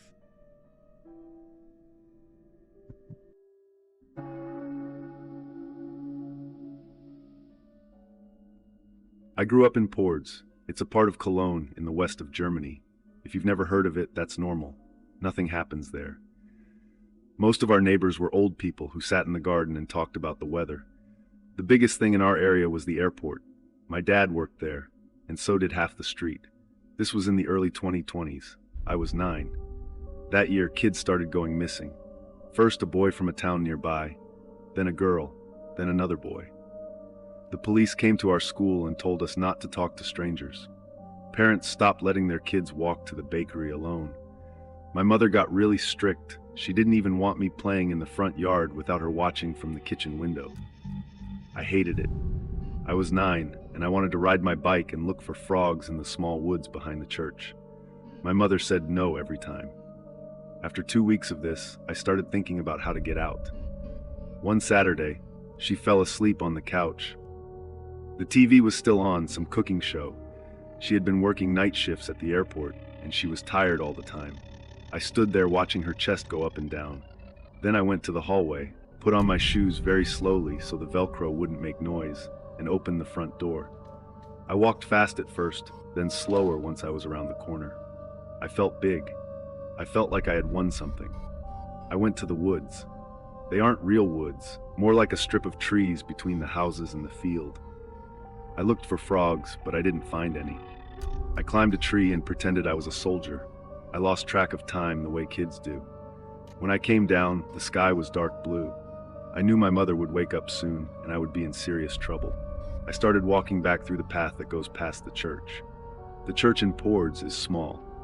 Brown brick, white window frames, a little tower. On Sundays, my grandmother took me there, and the priest gave me a sweet after the service. His name was Father Klein. He had thin gray hair and a soft voice, and he always smelled sweet. As I walked past, I noticed just one light in one of the side windows. The rest of the building was dark. That was strange. The service was in the morning. There were no events that night. I would have known because my grandmother told me about every single one. I should have kept walking, but I didn't. I went closer. The grass around the church is always wet, even in summer. My socks got soaked through my sneakers. I walked around the back of the building near where they keep the garbage bins and stopped under the lit window. It was too high for me to look in directly. I had to step on one of the bins and pull myself up. I saw Father Klein. He was standing near the altar with his back to me. There were maybe 4 candles on the floor in a line. His shadow on the wall was huge. He was moving his hands, but I couldn't see what he was holding. I got down. I was confused more than anything. I thought maybe he was praying. Maybe priests do special prayers at night that I didn't know about. I should have gone home. Instead, I went to the back door. It's a small wooden door near the parish office, and I knew the handle from when I went there with my grandmother. I pushed it down very gently. It opened. Inside, the church smelled the way it always did. I took my shoes off and held them in my hand so I wouldn't squeak on the floor. I crept along the side wall, behind the pews. I got close enough to hear him. He was muttering, not praying. He was saying things like, "Where is it?" and "Come on." His voice was different. He stood up and walked toward the basement door. I knew that door because once during a kids' service we got in trouble for trying to open it. He went down the stairs. I heard his shoes on the steps. This was my chance to leave. I knew it. But I had this stupid thought that I wanted to see what was on the altar. I ran on my socks across the open part of the church and ducked behind the pews on the other side. Then I heard the front door, not the back. The big front door opened, and 2 men came in. I couldn't see their faces from where I was, just their shoes. They are in work boots. Father Klein came back up from the basement. "Why was the door open?" one of the men said. His German had a strong accent, not from around here. Father Klein went quiet for a second. Then he said, "Maybe I forgot to lock it. I'm sorry." "I think you don't forget that," the other man said. "I prepared everything," Father Klein said quickly. Go downstairs and look. The men walked past my row. I pressed myself flat against the bench. I could see the boots through the gap under the seat. They went to the basement door and went down. Father Klein stayed at the top of the stairs. He was looking around. He was looking right over my head. I held still and kept my mouth closed with my hand. After what felt like a long time, he followed the men down. I needed to leave. I said to myself, my legs felt strange, like they were full of water. I started crawling toward the back of the church, very slow, one knee at a time. I could hear voices from the basement and something that sounded like a small motor. Then it stopped. Then a click, like a latch. I wanted to hear better. That was my mistake. I shifted to get closer to the basement door, and my foot bumped one of the metal candle stands by the wall. It tipped. I grabbed for it, but I missed. It hit the stone floor. The sound was really loud. It echoed in the church. Everything in the basement went quiet. Then the footsteps of 3 people coming up. I scrambled. I went into the row closest to the back wall and lay down flat on the floor between 2 pews. I was on my side, my face against the cold wood of the kneeler. My socks were freezing. I held my shoes against my chest so they wouldn't fall. "What was that?" one of the men said. "Nothing," Father Klein said. His voice was normal again. "Something fell over. Old building. There's nothing here. I've been here all evening." There was a pause. I could hear one of them breathing. Then the other man said, "Half now and rest tomorrow." "Yes, of course." I heard paper being handled. Then the boots walked back to the front door and it opened and closed. 2 of them are gone. Father Klein was alone now. He didn't move for a long time. Then I heard him walk with slow steps, one at a time, towards the center aisle. "I saw you, little boy." I literally stopped breathing. "You don't need to hide anymore. Come out. Father Klein won't hurt you. We can play a game." He kept walking. The steps went past my row. Then they came back. He was checking each row. I could see his shoes when he passed. He went all the way to the back. Then he stopped near where I was hiding. I could see his legs, maybe a meter from my face on the other side of the pew. Then he sighed and said, almost to himself, "Maybe he ran already." He walked back to the altar. He blew out the candles. I heard him put things into a bag. He went out the front door, and I heard a key turn in the lock. I didn't move. My legs were stiff. I started to cry, quietly, into my sleeve. Then I told myself to stop, because if he came back, he'd hear me. Finally, I got up and put my shoes on. I walked toward the back door, the one I came in through. The moon was coming through the side window now, and there was a square of pale light on the floor. I stepped into the light. A shadow fell across the floor in the shape of a person standing outside. I looked up at the window. He was there. His face was right against the glass, and he was looking at me with a grin on his face. The kind of person they are when they've already decided something. "I knew I saw you." I ran into the small room where they keep the robes, and I climbed into a wooden cabinet and pulled the door almost shut. I left a tiny crack so I could see. I heard him come back in. He was running now. He was knocking things over on purpose. He didn't know my name, so he was just calling me boy and stupid boy and worse things. He came into the robe room. I saw him through the crack. He stopped and stood there very still. Then he laughed, a small quiet laugh, and he said, "You are a really stupid boy." He just reached for the cabinet door and grabbed me. But then the whole church turned blue and white. I heard a lot of voices outside. Then the front doors slammed open and I heard German being yelled in a way I'd never heard it yelled before. "Polizei, Hände hoch, auf den Boden, sofort." Father Klein turned away from the cabinet and let go of my arm. He started to say something. I heard him hit the floor before he finished. And then I heard my mother. She was screaming, "Wo ist er? Wo ist mein Sohn? Wo ist er?" Over and over. A man's voice was telling her to wait outside, that the building wasn't secure, that she could not come in yet. She wasn't listening. "Get out of my way. I know where he is." My legs didn't work right. I tried to stand and I went down on one knee. She came around the corner and she made a sound I can't describe. She wasn't talking anymore. She just made this sound. And then she was on the floor with me, on her knees, holding my head with both hands and turning it left and right like she was checking a piece of fruit for bruises. She was saying, "Bist du verletzt? Are you hurt?" and not waiting for me to answer. A police officer came in behind her. He was trying to be calm. He asked her, "Please, ma'am, we need to clear the building." Can you come outside with your son?" She wasn't listening to him. She had pulled my left shoe off and said to me and to the officer that I had put it in there a few days ago. After the second one, I couldn't sleep, so I bought it from a shop in Combe. The man said it was for tracking the valuables, so I sewed it back myself. I didn't tell him. I didn't tell anyone. The officer was trying to get us up. She wasn't moving. She had the shoe pressed against her face. I almost didn't check. I woke up and you were gone. I almost called your father first. She said that part to the floor. They walked us out. They found 2 children in the basement that night. They were alive. Father had been part of a group that took children and moved them across the eastern border in the back of supply trucks. He had been doing it for almost 2 years. Now I avoid churches. I grew up in a forgotten corner of northern Idaho, the kind of town where the biggest excitement was when the grocery store got a new brand of cereal. My parents ran a tiny mechanic shop off the highway, and my life was just school, helping in the garage, and watching other people drive away toward something better. By the time I turned 22, I was desperate for any reason to leave. So when a logistics startup in Portland emailed me back about an entry-level operations job, I treated it like a golden ticket. The interview was in person only, no Zoom, no phone screen. "We want to see how you handle the real world," the recruiter said over email. I didn't have much money, but I had a car, an old Corolla I'd nursed through 3 winters. My best friend Ethan joked, "Dude, you drive that thing to Portland, it might not come back." I laughed, but I knew he was half right. Still, I said yes to the interview. I was tired of waiting for life to come to me. I took a Friday off from the shop, gathered every spare dollar I could find, packed a duffel bag with 1 decent shirt and my printed resume, and told my parents I'd be back Sunday.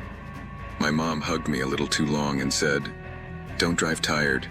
If you get sleepy, just pull over and rest. Jobs can wait. Lives can't." I promised her I would. I meant it when I said it. My route took me southwest across Washington and then down into Oregon. I left before dawn, thinking I'd beat the traffic and make the drive in one push.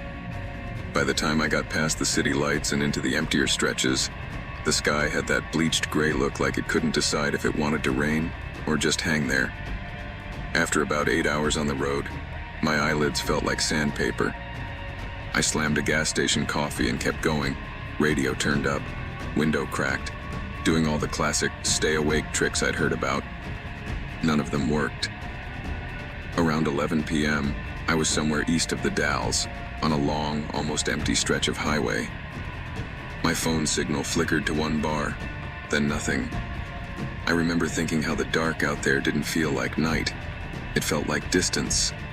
Like if I stepped out of the car, there'd be nothing to stop me from falling forever. My headlights cut out a roadside sign, motel, vacancy, 1 mile. The arrow on it pointed toward a smaller road veering off into the dark. I argued with myself for maybe 30 seconds. I could push through. I could make it closer to Portland, but my mother's voice was louder than my ego. I took the exit onto a cracked 2-lane road lined with tall skeletal trees. After a few minutes, a low, L-shaped motel emerged from the dark, its neon sign flickering Vax NCY. The parking lot had only 1 other car, an old blue sedan with no plates on the front. The office door chimed when I walked in. A woman in her 50s with too bright lipstick and tired eyes looked up from behind the desk. She smiled, but it didn't reach her eyes. "Long drive?" she asked, her voice oddly flat. "Yeah," I said, setting my ID and card on the counter. "Heading to a job interview in Portland." "Good for you," she said. "Room 13 okay?" She knew my answer before I gave it. Room 13 was at the end of the corridor, away from the humming soda machine and the buzzing ice maker. The hallway smelled like old carpet and something faintly metallic, like dried blood that someone had tried to cover with lemon cleaner. I told myself I was being dramatic. Inside, the room was exactly what $29.99 buys you in the middle of nowhere. Beige walls with peeling corners, a bedspread in a floral pattern that had given up years ago, a small TV bolted to a bracket, and a bathroom with a fan that rattled when I turned it on. There was also a door leading to the next room, one of those thin, shared doors you sometimes get in older motels. It had a deadbolt on my side. I turned it, then pulled. The door moved just a little, then stuck, like something on the other side was pushing back. I stared at it for a second, then laughed nervously. "Old building," I muttered. The lock was engaged. That should have been enough. I showered quick, the water shifting from lukewarm to freezing without warning. When I stepped out, the room felt colder, though I hadn't touched the thermostat. I pulled on a t-shirt and sweats, lay on the bed, and scrolled the same 3 apps on my phone, even though I had no service. Eventually, I turned off the lamp. The darkness in that room felt different than the dark on the highway. Thicker, heavier, like it had weight. I stared at the red digits of the alarm clock. 1:42 a.m. I was just starting to drift when I heard it. A voice. Very soft, very close, like someone whispering through a wall. "Don't go." At first I thought I was dreaming. I held my breath and listened. Nothing. My heart pounded in my ears. Then again, clearer this time, right by the shared door. "Don't go. Please." I sat up, switched on the lamp, and stared at the door. The deadbolt was still turned. The small chain on the main door to the parking lot hung loose. I forced my voice to sound braver than I felt. "Hello?" No answer. Just the old fan in the bathroom and the buzz of the neon outside. I got off the bed and pressed my ear to the shared door. A faint sound came through, like fabric rubbing against itself, or someone shifting their weight. I slid the deadbolt back, half wondering if I was about to open the door to some drunk who'd gotten the wrong room. The door pulled an inch, then stopped hard, like there was a solid wall there. I smelled something then. Not rot, not garbage. Something like old sweat, fear, and disinfectant. It made my stomach clench. "Who's there?" I asked, my mouth suddenly dry. A whisper came back right on the other side, words pressed through teeth. "You shouldn't have stopped." I barely slept after that. Every time I closed my eyes, I heard that voice, replaying that last sentence over and over. When my phone alarm finally went off at 6 a.m., I was already sitting up, fully dressed, bag packed. Sunlight made the room look smaller but less threatening. I told myself I'd imagined the voice, that I'd been half asleep and overtired. Still, I avoided looking directly at the shared door when I left. The woman at the front desk was there again, reading a paperback. She glanced at me, then at the clock. "Early start," she said. "Big day," I answered, tapping my folder with my resume. Weird question. Someone's in the room next to 13, right?" Her smile thinned. "No," she said. "You're the only guest on that side." I felt a small chill run up my spine. "I heard talking," I said carefully. "Maybe the TV?" She shook her head. "The cable's been out on that wing for months." I must have looked unsettled, because her eyes softened a bit, sympathy sliding through the tiredness. She hesitated, then said quietly, "Sometimes people hear things in that room. I don't rent it out unless I have to. Last night, you looked like you were about to fall asleep at the wheel." "What kind of things?" I asked. Her gaze drifted past me for a second, to nothing in particular. Voices, crying, sometimes a man shouting, sometimes, "Please." I called a pastor once. He told me some places just hold on to things. She pulled open a drawer and took out a thin manila folder, slapping it softly on the counter like she'd been waiting for an excuse to do it. "5 years ago, a kid about your age stopped here on his way to Portland," she said. "Said he had a big college presentation, some business pitch. Stayed in 13.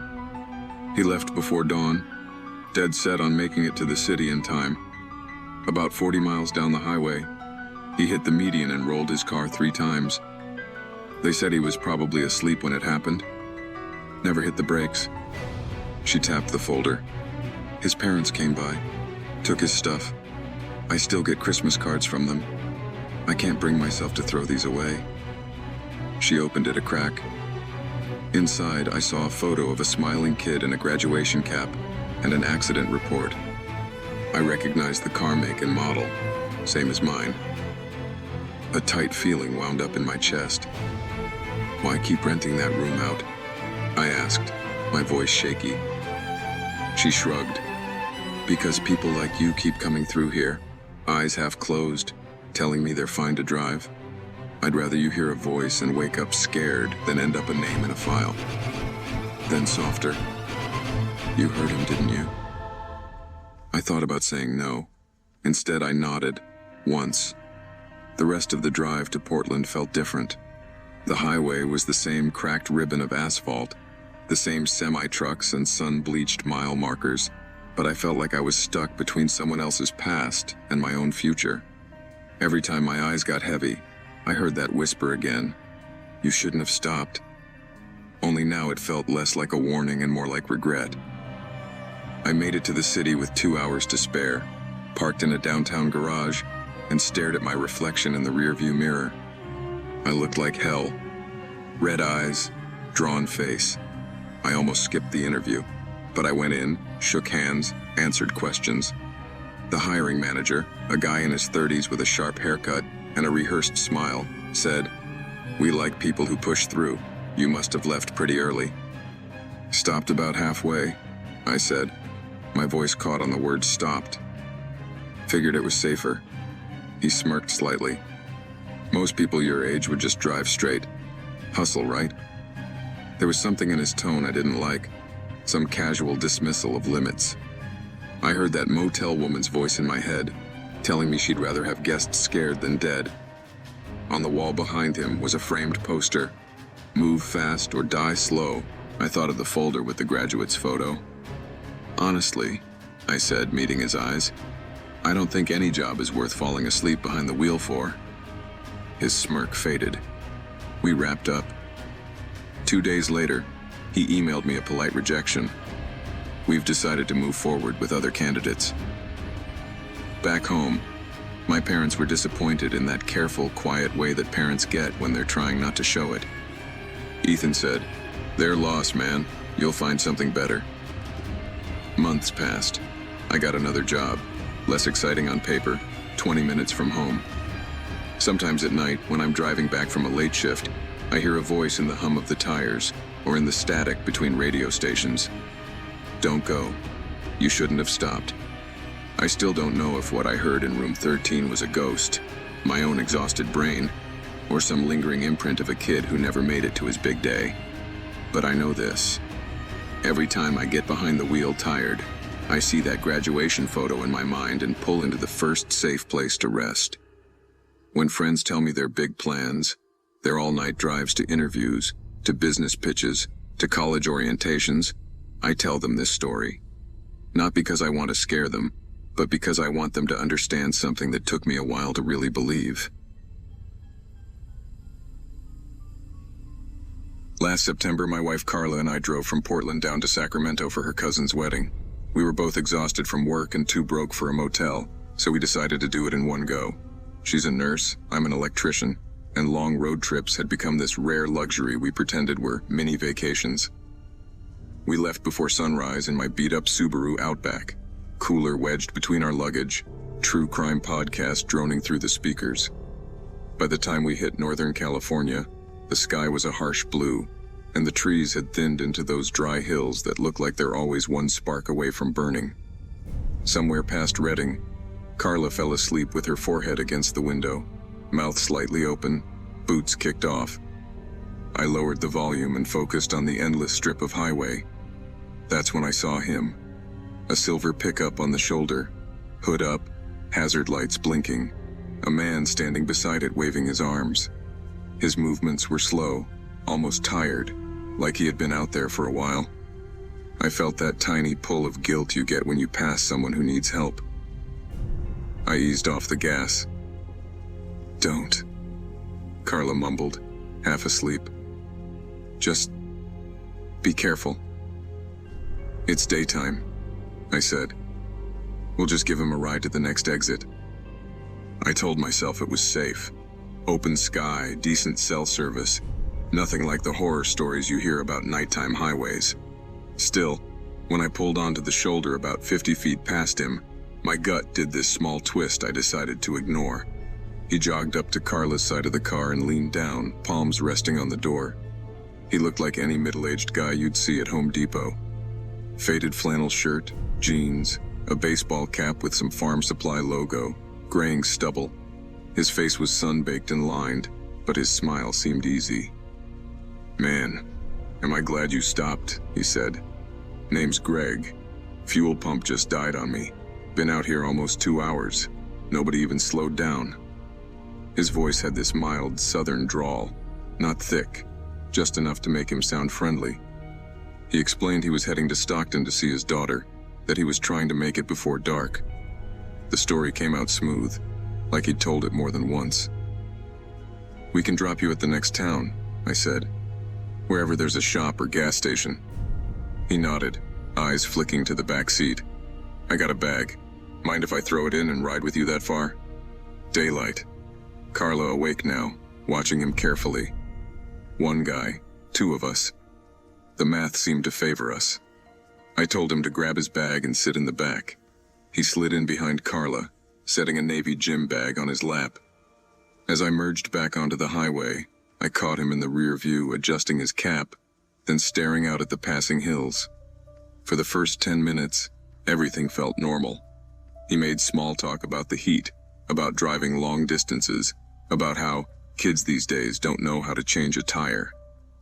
Carla asked a few polite questions about his daughter, where she went to school, what she studied. His answers were vague. "Computers," he said. "Something with computers. Smart kid." It wasn't until he started watching my GPS that I felt that twist in my gut again. His eyes kept drifting to the phone mounted on the dash, tracking the little blue line like it meant more to him than it should have. We drove in this heavy, fake, casual silence for a while. The sun was high, flattening everything into pale browns and yellows. A green sign loomed in the distance. Cottonwood, 2 miles. Under it, icons for gas, food, lodging. I felt relieved. We could drop Greg off, wish him luck, and get back to being just tired instead of wary.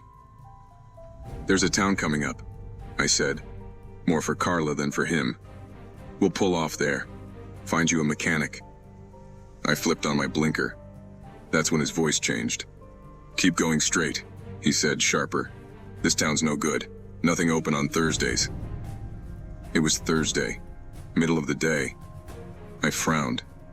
"There's a gas symbol on the sign, man. Something's open." He leaned forward just enough that I could see his face in the mirror. The smile was gone. His eyes looked different, flatter, like the warmth had drained out of them. "I said keep going," he repeated, slower this time. "I know this stretch. Next decent place is like 30 miles. We're better off there." Carla shifted in her seat, angle of her shoulders changing. I could tell she felt it too now, that thin electric tension. "We'll stop here," she said firmly, not turning around. "You can get help from someone local." Greg didn't answer right away. He just stared at the back of her head. I could feel it, this cold intensity filling up the cabin. "I'm telling you," he said eventually, voice barely above a murmur. "Cottonwood is a bad idea." I took the exit anyway. The second I committed to the ramp, something behind me thudded softly, like a bag shifting on the seat. Carla's hand slid over and gripped my thigh under the wheel hard enough to hurt. She didn't say anything, but I knew we were thinking the same thing. We had made a mistake. Just not the one he thought. The off-ramp curved down toward a patchwork of gas stations and low buildings. Relief washed through me when I spotted a busy chevron on the right, cars at every pump, people moving around. Civilization, witnesses, cameras. "Perfect," I said too brightly. "We'll pull in there." My voice sounded wrong, like I was acting in a bad play. That's when Greg spoke again. "Stop the car," he said. Not asked. Ordered. I didn't. I pretended I hadn't heard him. "I said stop the car," he repeated louder. Something metallic clicked behind us. Carla went rigid. I glanced in the mirror and saw him holding a small folding knife, blade already out, resting point down against his thigh. His other hand gripped the handle of his gym bag too tight, knuckles pale. "Pull into that lot," he said, nodding toward a dirt turnout before the gas station, half hidden by scrub and a broken sign. Not the Chevron. Too crowded. Time slowed. I remember calculating the distance to the Chevron, the speed we were going, the angle of his arm, how fast he might move if I tried to bolt.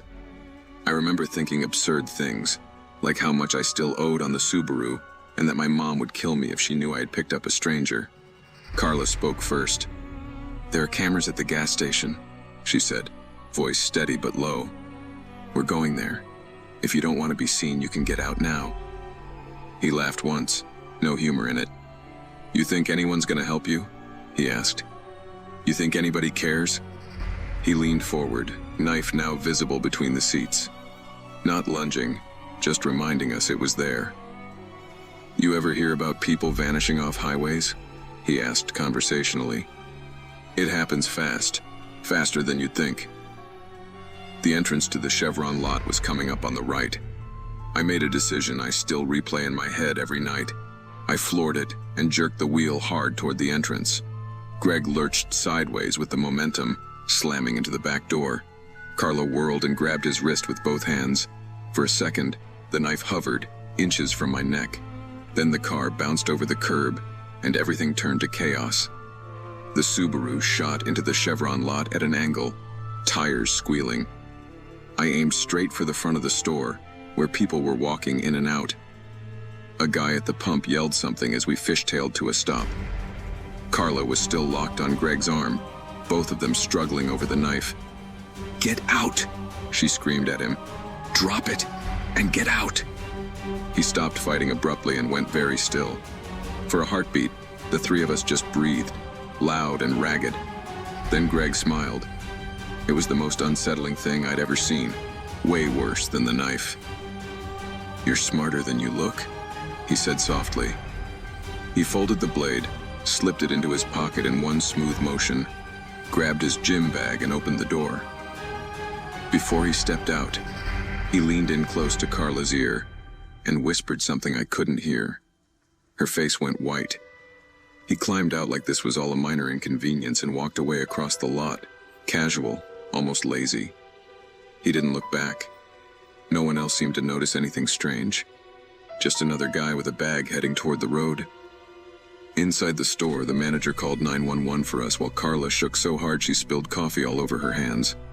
She told the operator everything, down to the way his voice changed near the exit, the way he insisted we skip the town.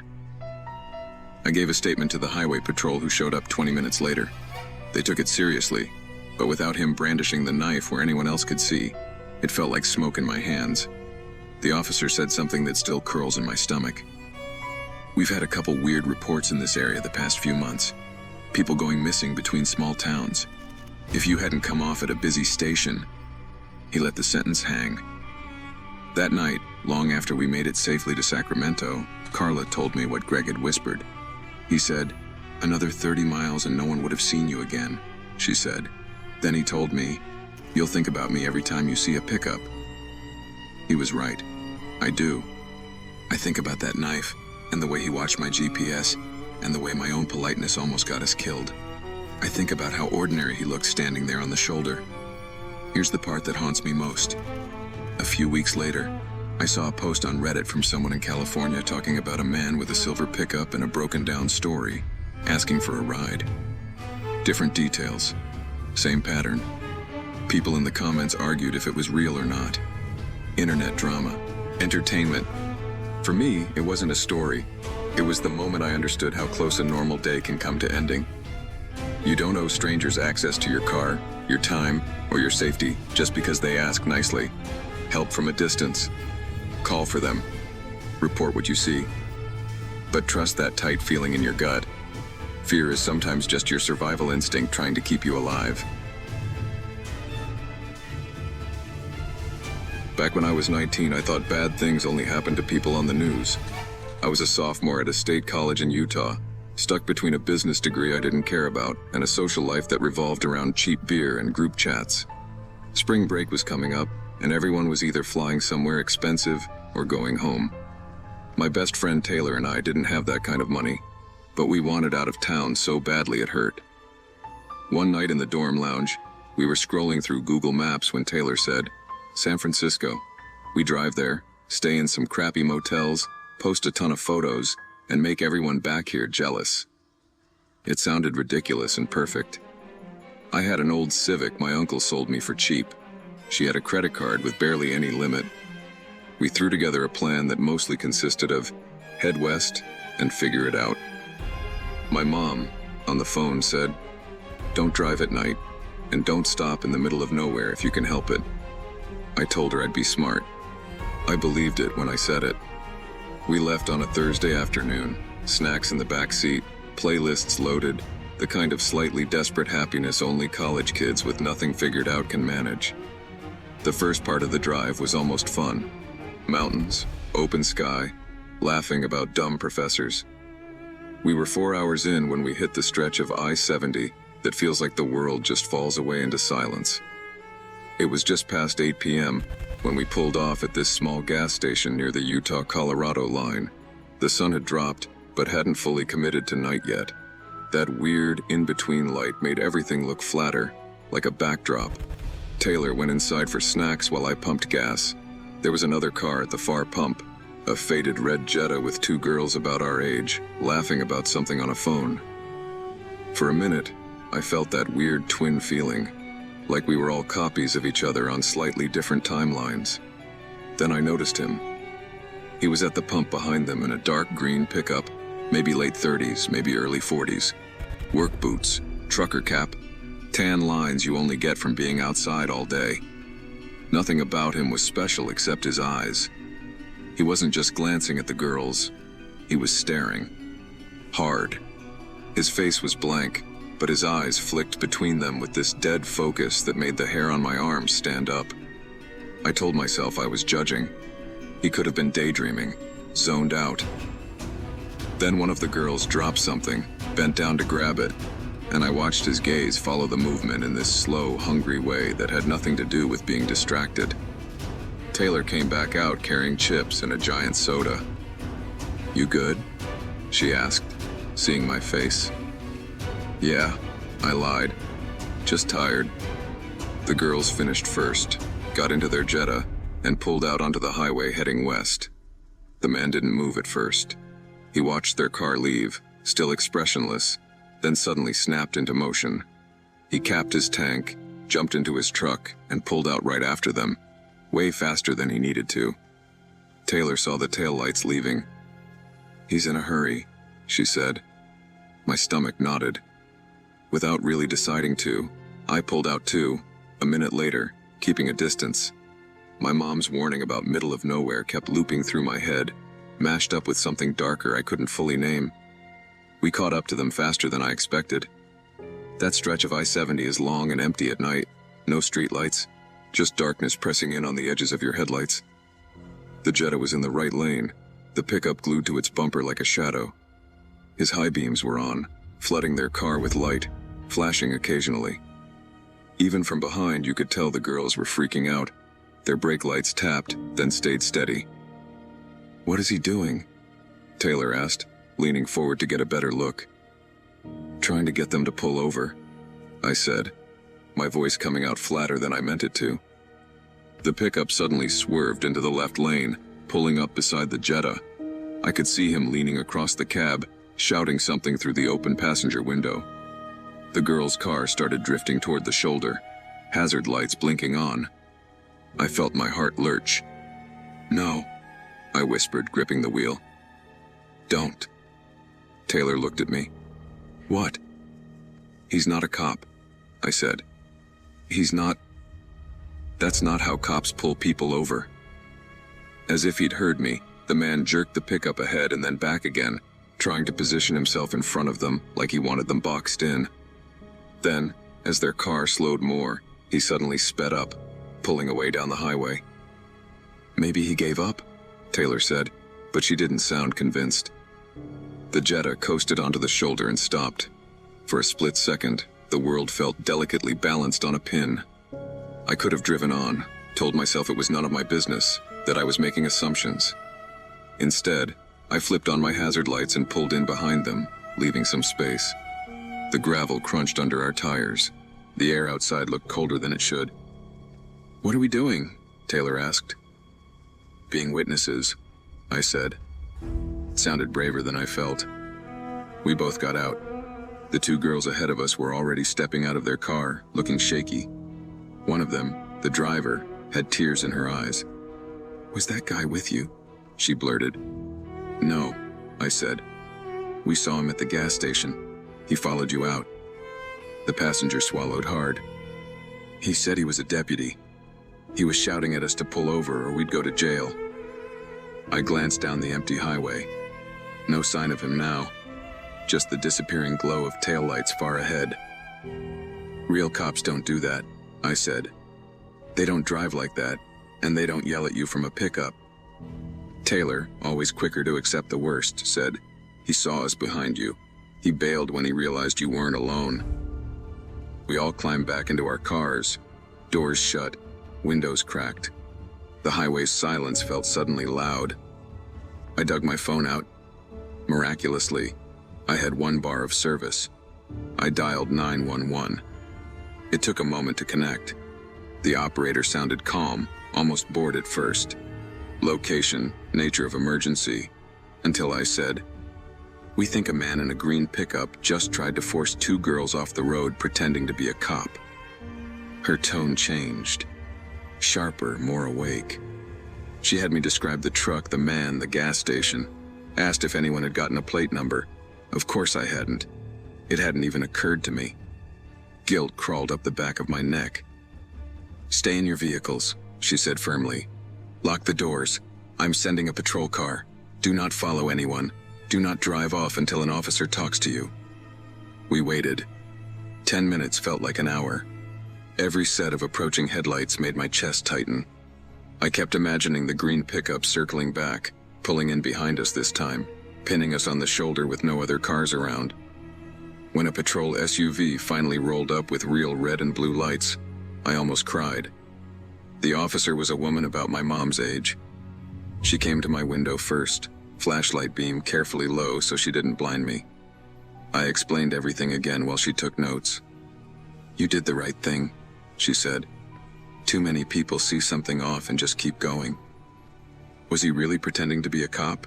I asked. "We don't know yet," she said. "But we've had a few calls over the years about someone out here doing traffic stops that aren't official." She glanced back at the girl's car. "You may have scared him off permanently." Later, when she stepped a few feet away to talk to the dispatcher on her radio, I heard a piece of something I still think about. A binational warning had gone out about a man in a dark pickup on rural highways in 2 states, approaching female drivers alone at night.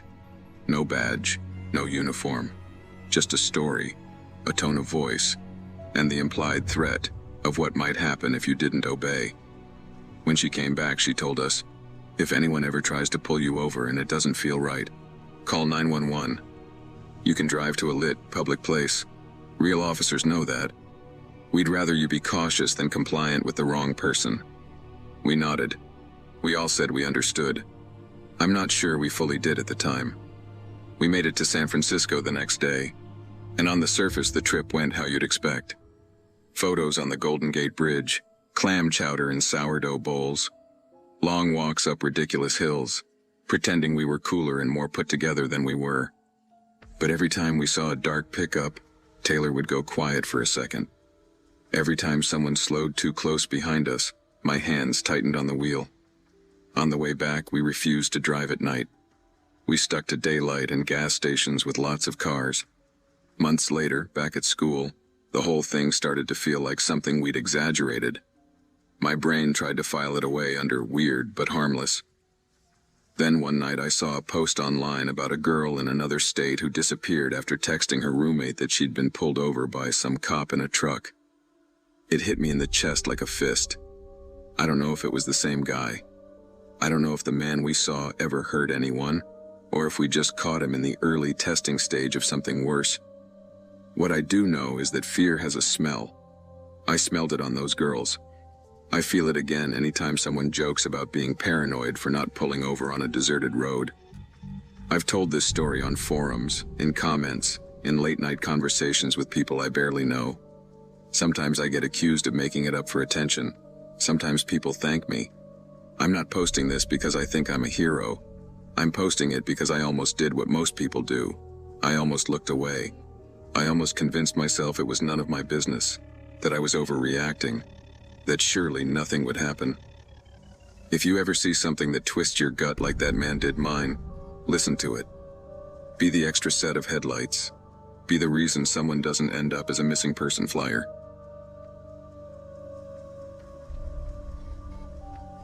I used to think sleep deprivation was just feeling groggy and guzzling coffee.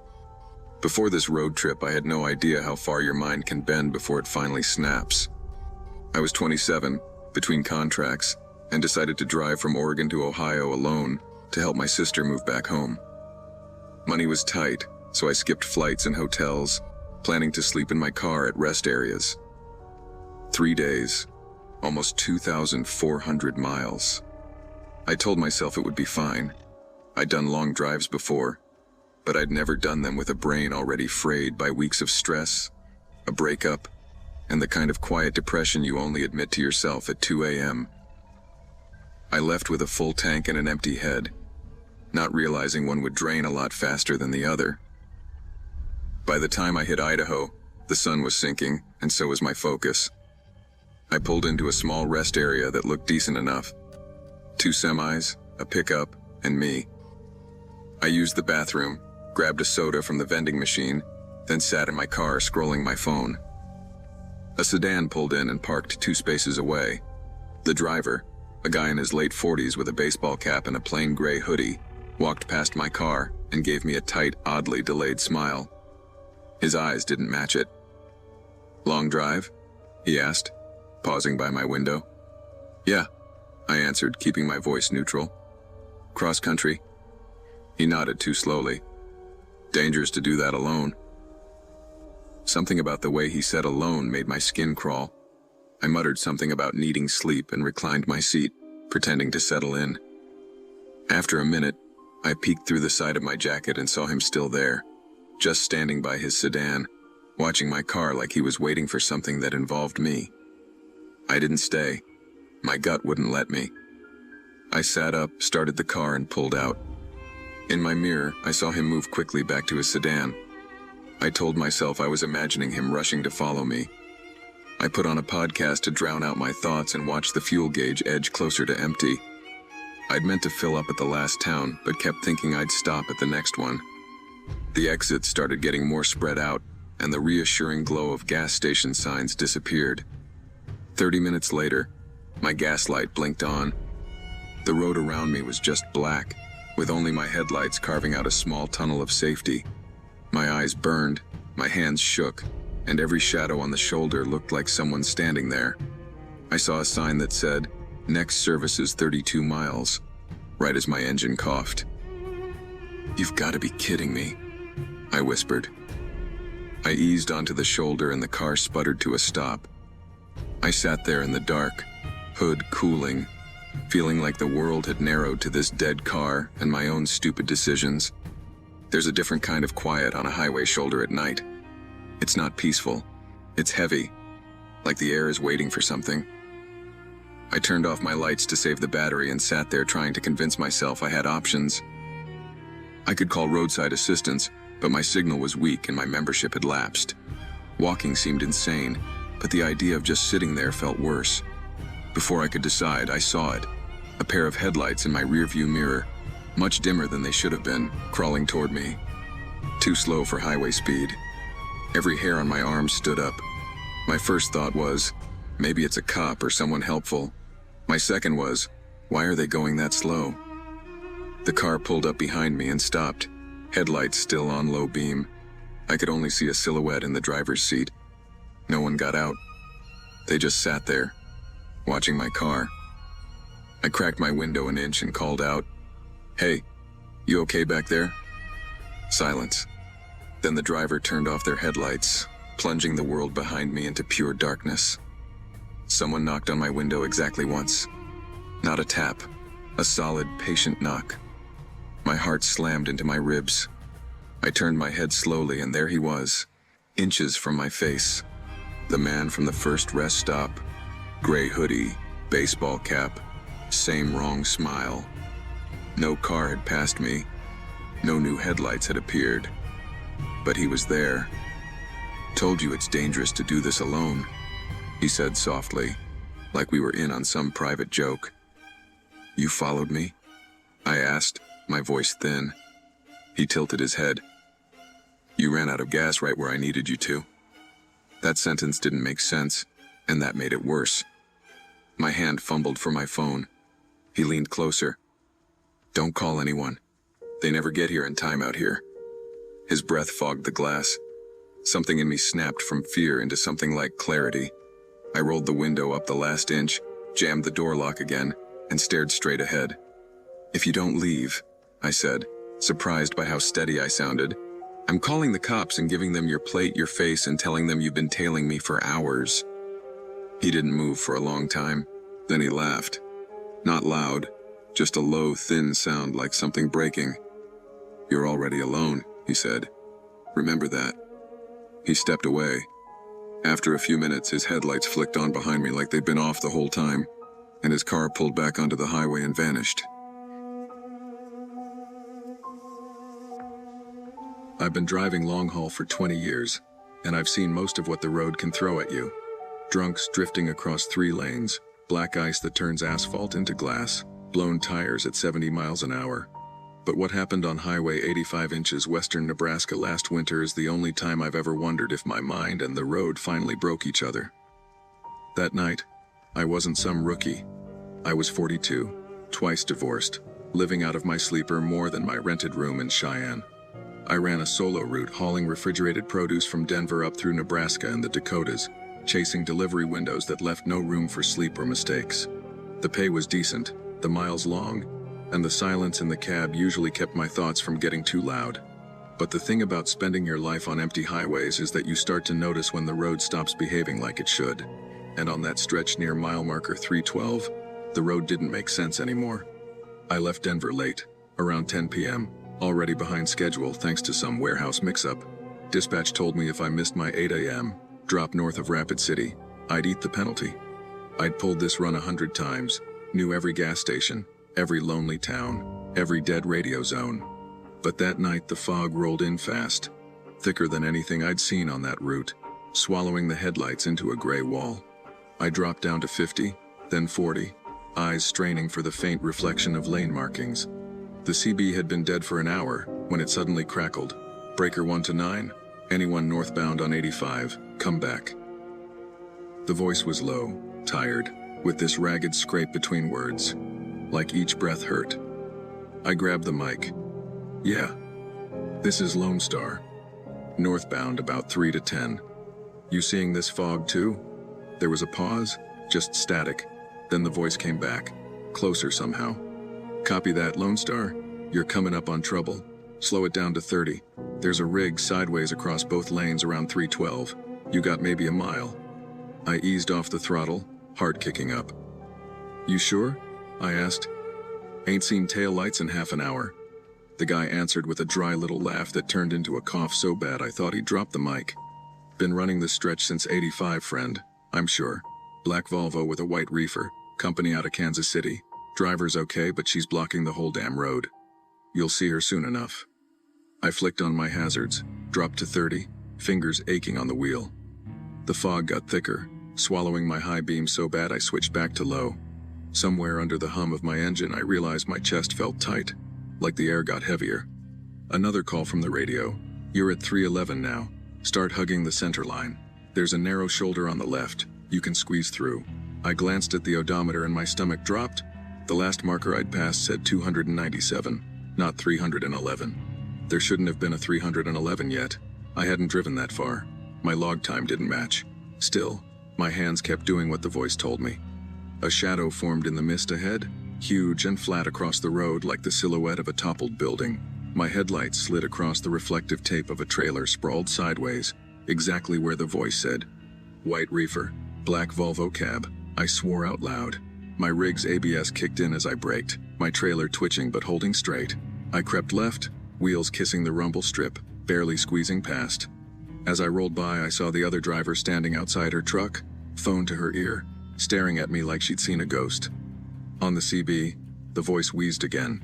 "Told you, Lone Star, you're clear now. Fog'll break after the curve at 313. Watch the shoulder, it crumbles there. Learned that the hard way in 99. I asked, "You parked up ahead?" The answer came slow, thick. "Nah, I'm out here same as you. Old burgundy Kenworth W900 with a silver stripe. Name's Hank. Most folks call me Rust Bucket on the wire." As I passed the wreck, I checked both mirrors. Through the fog, maybe 30 yards back, I thought I saw it. An old Kenworth, paint dull, lights faint, sitting dead still on the shoulder. Then the CB popped and went silent. When I finally rolled into the receiving dock after sunrise, the fog already felt like a bad dream. The wreck stuck with me though. So after unloading, I called the Nebraska State Patrol to report it. The trooper on the line listened, then asked me to hold. When he came back, his voice had that careful tone cops use when they think you're unstable. "Sir, we've checked our logs and DOT alerts. There was no accident near mile 312 last night. No lane closures." "Are you sure about the location?" I was. I could still see the Kansas City logo on that trailer. Later, at a truck stop, I asked a couple drivers if they'd heard a guy called Rust Bucket on Channel 19. One old-timer went real quiet. "Hank Rust Bucket Carson?" he asked. "Died out here in 09. Heart attack at the wheel. Burgundy Kenworth W900. They pulled him out near mile 312. Foggy night. He used to say that curve would kill him." I didn't sleep much after that. I dug around online for hours. Sheriff's reports, obituaries. And in the middle of some old trucking forum, I found a thread from 2014. 3 different drivers talking about a raspy voice named Rust Bucket warning them about hazards that didn't make the official logs but turned out real. One guy swore Hank talked him through black ice. Another mentioned his odometer not matching the mile markers after the call. My own logs had the same kind of gap that night. These days, if dispatch wants me on 85 in heavy fog, I turn it down. I'll eat the lost miles. I don't pretend to know if Hank's out there, or if the road itself is playing tricks on drivers who are tired enough to listen. All I know is this: something warned me about that wreck, something that shouldn't have been there. I'd been driving professionally for less than a year when it happened, still in that phase where every mistake feels like it might end your whole career. I was 23, running regional routes out of Idaho in a tired old Volvo that smelled like diesel, burnt coffee, and whatever the last guy spilled under the bunk. My first 6 months had been rough. I'd clipped a pole at a shipper, misjudged a turn and taken out a mailbox, and once forgot to crank my landing gear all the way up, dragging it 10 miles and chewing it to hell. My dispatcher rode me hard, and I was terrified of losing the only job that made me feel worth a damn. So I pushed myself stupid. I'd run my 11 hours to the second, then sit there twitching, convincing myself I could squeeze in just a little more. Every safety video I watched felt like it was scolding some other idiot, not me. I thought I was tougher than fatigue, smarter than bad weather. That's the thing about being young on the road. You don't know how much you don't know until it almost kills you. It was late November, raining the way it only seems to rain in the Pacific Northwest, sideways and endless. I'd picked up a load of dry goods in Boise and was headed west on I-84 toward Portland. The dispatcher had warned me it was tight on hours, but if I made good time and didn't waste it at the pump, I'd beat the 11-hour limit and snag a bonus. I was obsessed with that bonus. Rent was due, my card was near maxed, and I'd been eating discount ramen for weeks, so I drove like every minute mattered. That morning, the sky was a uniform slab of gray, the kind that feels like it's resting on your shoulders. The wipers squeaked and thumped, never quite keeping up. Trucks passed me, then vanished into mist, their taillights smearing red across my windshield. Around noon, I felt the first wave of exhaustion. That big, rolling yawn that makes your jaw pop. I told myself I'd stop at a rest area after the next hour, then the next, then the next. My logbook said I was fine. My body said I was lying. By the time I crossed into Oregon, my eyes burned and every mile marker felt further apart than the last. It was mid-afternoon, but the sky made it look like dusk. I'd turned off the radio an hour earlier because even the noise felt like too much work. That's when I saw him. At first, I thought it was debris, a tire, maybe sitting on the narrow, grassy median between the east and westbound lanes. But as I got closer, the shape resolved into a man, standing perfectly still in the rain. No car, no hazard lights, nothing. Just a lone figure facing traffic with his hands at his sides, head tilted slightly down. He wore a dark coat, maybe navy or black, and jeans that looked too clean for a guy stranded in mud. His hair was slicked to his forehead. I couldn't see his face, but something about his posture made the hairs on my arms stand up. The median there was barely wide enough to stand on safely. Any gust of wind, any slip, and you'd be in front of a semi. My first thought was suicide.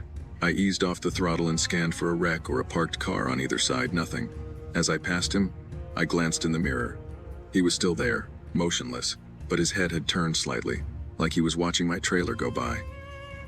I checked the clock. I'd been driving 10 hours and 23 minutes. My brain felt like it was full of wet cotton. I told myself I was seeing things. Maybe he'd already been reported. Maybe it was a trick of the light. I kept driving. About 40 minutes later, the rain picked up.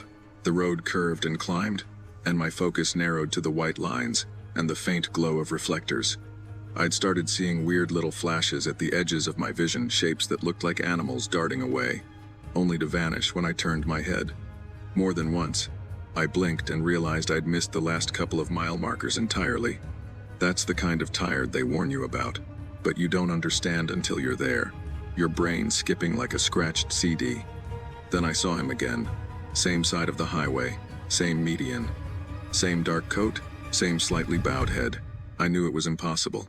I hadn't turned around, I hadn't exited, and there was no way he could have sprinted ahead of me again and again without a car. As I approached, my chest tightened. The closer I got, the more detailed he became. Pale hands, wet denim. This time, I caught a hint of his face, a grayish pallor, like someone who'd been inside a morgue drawer too long. His eyes seemed closed. I told myself it had to be a different man. It had to be. There was no way it was the same one. I passed him and checked my mirror. For a second, I could have sworn his head snapped up and turned toward me, but the spray from my tires smeared everything into a blur. My pulse hammered in my throat. I checked the clock again. 10 hours and 51 minutes. I promised myself I'd stop at the next exit, just to rest my eyes. Then another sign flashed by.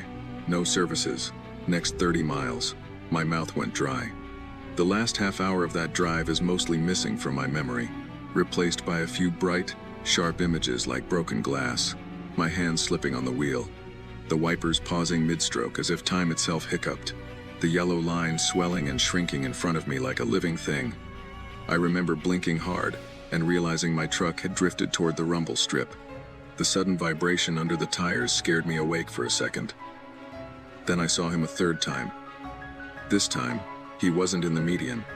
He was standing on the right shoulder, directly ahead, as if he'd stepped out from behind the guardrail. Same coat, same posture, head bowed, hands loose at his sides. The difference was that now he was facing my lane, just a few feet from the fog line. No car, no other traffic. Nothing but him and me, and the scream of my engine.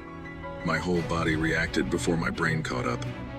I jerked the wheel left, overcorrected, and felt the trailer start to pull. The world swung sideways. I heard myself shout something wordless, some mix of no and a curse. For a heartbeat, I was sure I'd roll. The trailer shuddered, but the tires caught. I wrestled it back, heart thudding against my ribs so hard it hurt.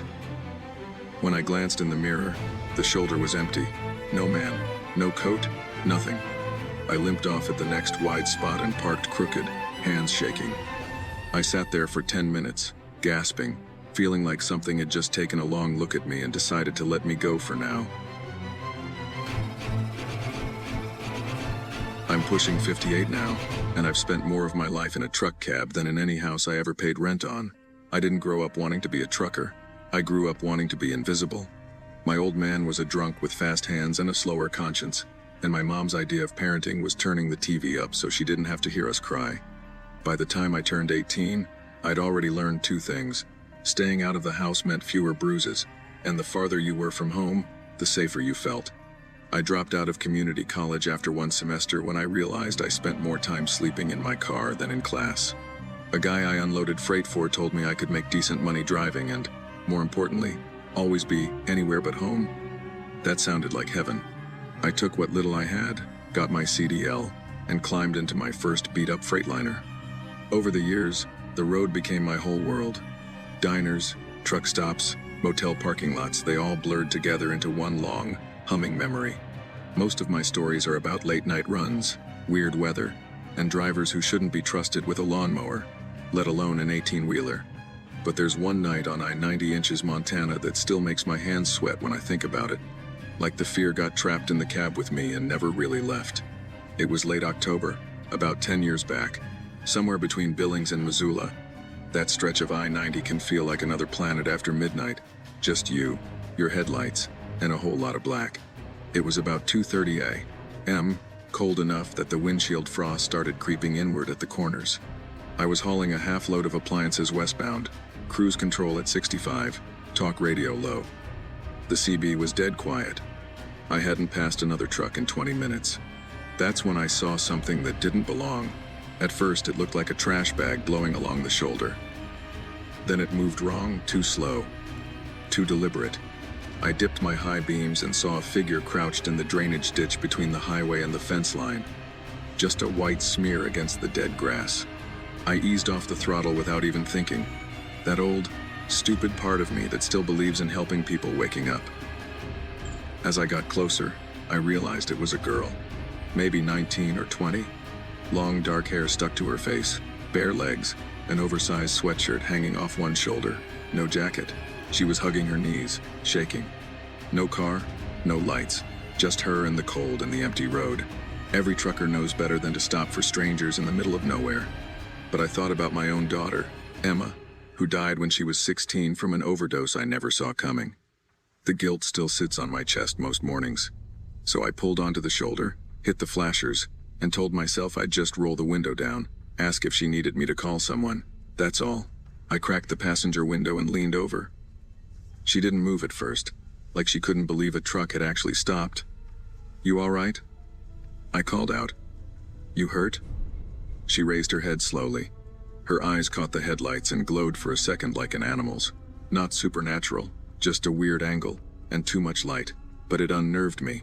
She stood up stiffly and limped toward the truck, clutching a small backpack. Up close, I saw scraped knees, red knuckles, and lips chapped bloody. She looked like she'd run a long way and lost the race. "I'm freezing," she said, voice rough. "Please, can you get me to the next town? I'll sit on the floor. I don't care. I can't be out here anymore." I noticed her sneakers were soaked through, mud caked up her shins. No coat in weather that could kill you if you stayed still too long. Every instinct screamed at me to say no, that something was off. But there was this tremble in her voice that hooked right into the part of me that still hates myself for not saving my own kid. "Next exit's about 30 miles, I said. "I can get you there. No funny business. You sit right there, seatbelt on, hands where I can see 'em. Deal?" She nodded fast, eyes darting to the darkness behind her like something might drag her back into it. I unlocked the door. She climbed in, smelling like damp earth, sweat, and something metallic. I told myself it was just blood from those scrapes. It wasn't. We rolled back onto the highway, engine rumbling low. She stared straight ahead, gripping her backpack like it was a life raft. I tried to keep it casual. "Name?" I asked. "Mara," she said. Not Riley, but close enough to make me flinch inside. "You?" "Tom." I lied. I don't know why. Habit, maybe. She gave a thin smile. "You don't look like a Tom. You don't look like a Mara," I shot back. She laughed once, a dry, humorless sound. "Fair." We sat in silence for a few miles. The dash clock ticked over to 2:47 a.m. Every so often, she'd glance at my hands on the wheel, then at my face, like she was studying me. "You married?" she finally asked. "No," I said. "Divorced. Long time. Kids?" My throat tightened. "Had a daughter," I said quietly. "She passed." The air in the cab got heavier, like the heater was pumping in sand. "Emma?"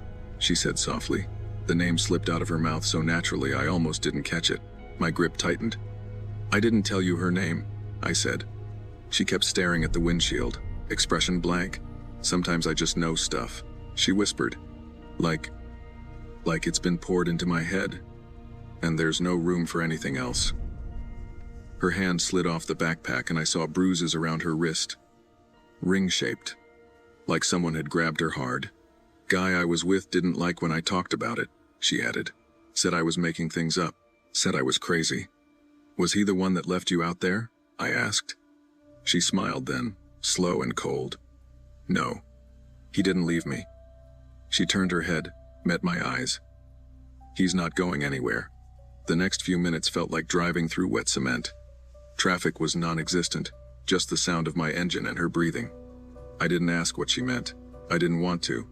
But the question bloomed in my chest anyway. "What's in the bag, Mara?" I finally asked. She tilted it toward me, unzipped it halfway, then stopped. "You picked me up," she said. "You wanted to feel like a savior, a good guy. But good guys don't stay good if they know everything. Sometimes you gotta choose not to look." My stomach turned. "Did you hurt him?" I asked, voice low. She shrugged. "He hurt me first. For months. Years maybe. Hard to tell. You lose track in motel rooms and backseats. But he didn't believe I could ever really leave." Her fingers tightened on the zipper. I believed him. Until tonight. I felt the temperature in the cab drop, though the heater was still on. "You kill him?" I whispered. She smiled that same dead smile. "Does it matter now? You weren't there when I needed help before. You weren't there when your Emma needed you, either." My blood ran cold. "How do you know her name?" I snapped. "How do you know anything about me?" She leaned back, eyes shining in the dash glow. Not quite human, not quite anything. "I just pick up what people leave behind," she said. "You left behind a lot." Up ahead, a green sign announced an exit with a gas station and diner. "You're getting out there," I said, more command than offer. She nodded slowly. "I know. I always do. And you're going to let me. You're going to tell yourself you did the right thing. That you helped?" She zipped the bag fully, the sound like a knife being sheathed. "But you'll always wonder." I pulled into the lone gas station lot, lights buzzing bright against the darkness. She opened the door without another word, backpack slung over one shoulder. Before she jumped down, she looked back. "He's in a room off Route 12, she said. "If the cops hurry, they might still find him breathing, but you won't call. Because if he lives, someone might come talk to you. And you don't want anyone digging around your ghosts. Tom, who isn't Tom." Then she was gone, walking toward the darkness behind the station instead of the front door. I sat there 10 minutes, hands shaking on the wheel, rehearsing 911 calls in my head and never making them. I pulled back onto I-90 and drove until sunrise, her words replaying over and over. I never saw her again. But sometimes, late at night on some empty stretch of highway, I see a girl in the ditch in my headlights, and my foot hovers over the brake. If there's anything I took from that night, it's this. The road doesn't just carry freight. It carries the things people think they've left behind. The guilt, the secrets, the damage. They ride shotgun, whether you want them to or not. Stopping for someone can save a life, but it can also confront you with the parts of yourself you've spent years trying to outrun. You can't fix every broken person you meet, and you sure as hell can't fix the past. But you do have one job. When you see someone drowning, at least try to throw the rope, and be honest about whether you really did everything you could. The monsters on the highway aren't always hitchhikers or killers. Sometimes they're the choices you didn't make, staring back at you from the rearview mirror.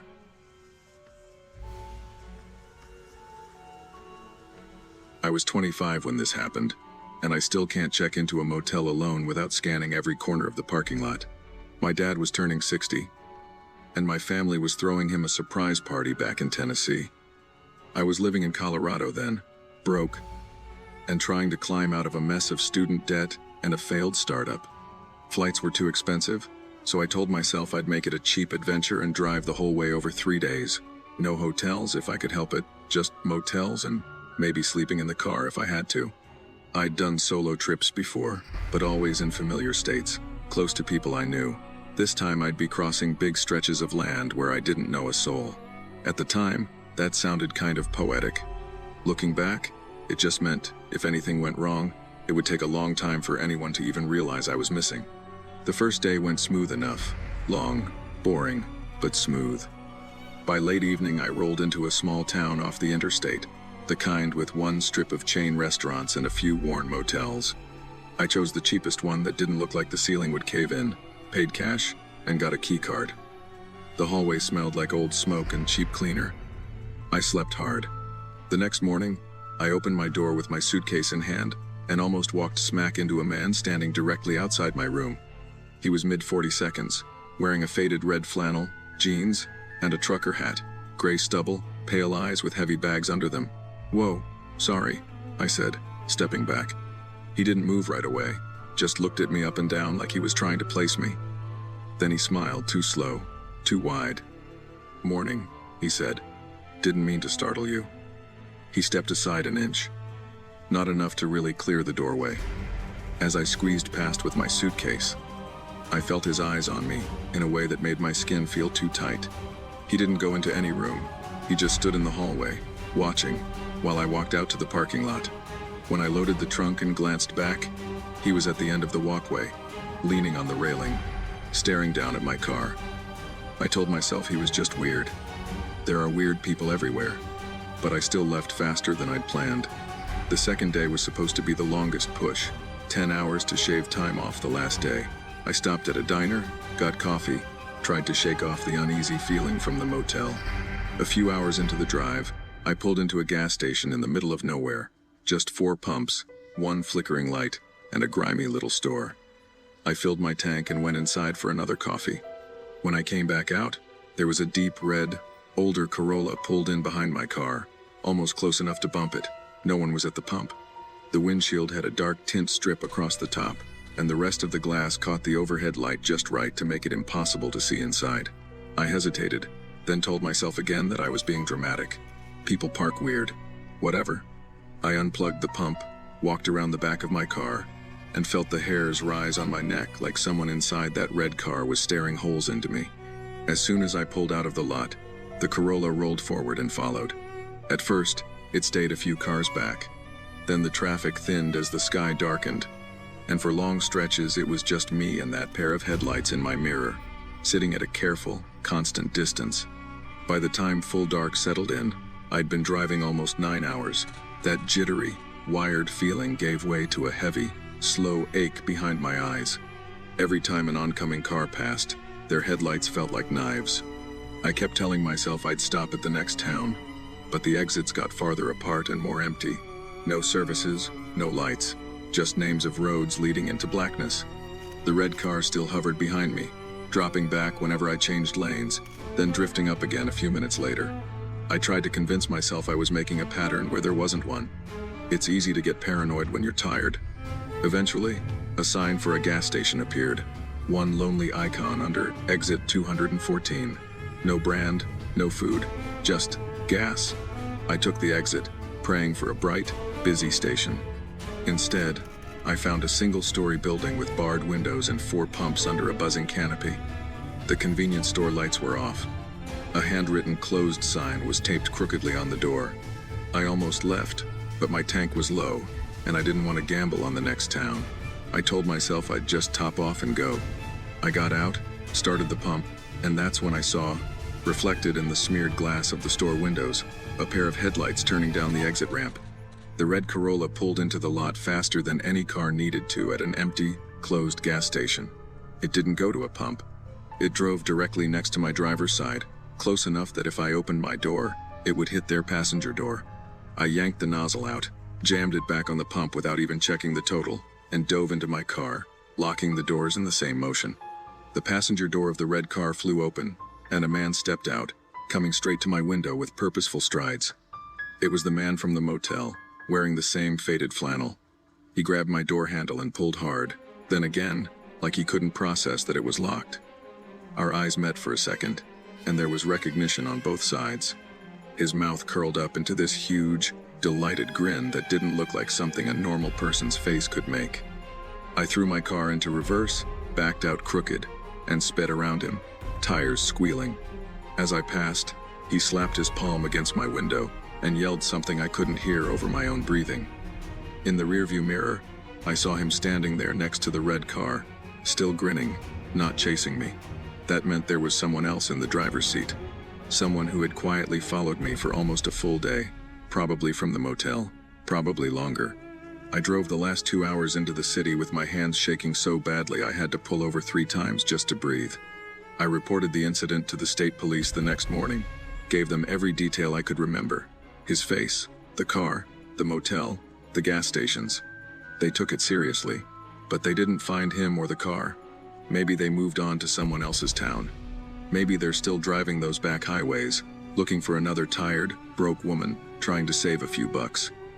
What I learned is this: desperation is visible. Predators notice people who look like they're stretching money, stretching sleep, stretching common sense. I thought being low maintenance and tough meant I could handle anything. Now I understand that safety isn't a luxury, it's a boundary. Spend the extra on a safer place to sleep. Trust the feeling when someone looks at you wrong.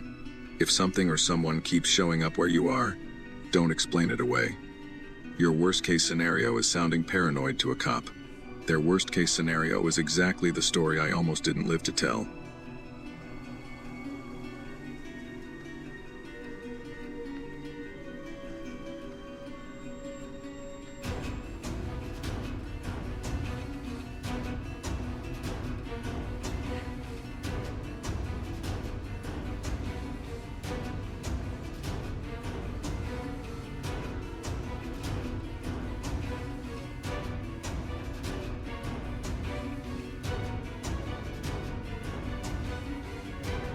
When I was a Cub Scout, we would always have our meetings somewhere in a Catholic elementary school, whether it was in the school gym or in one of the adjacent rooms.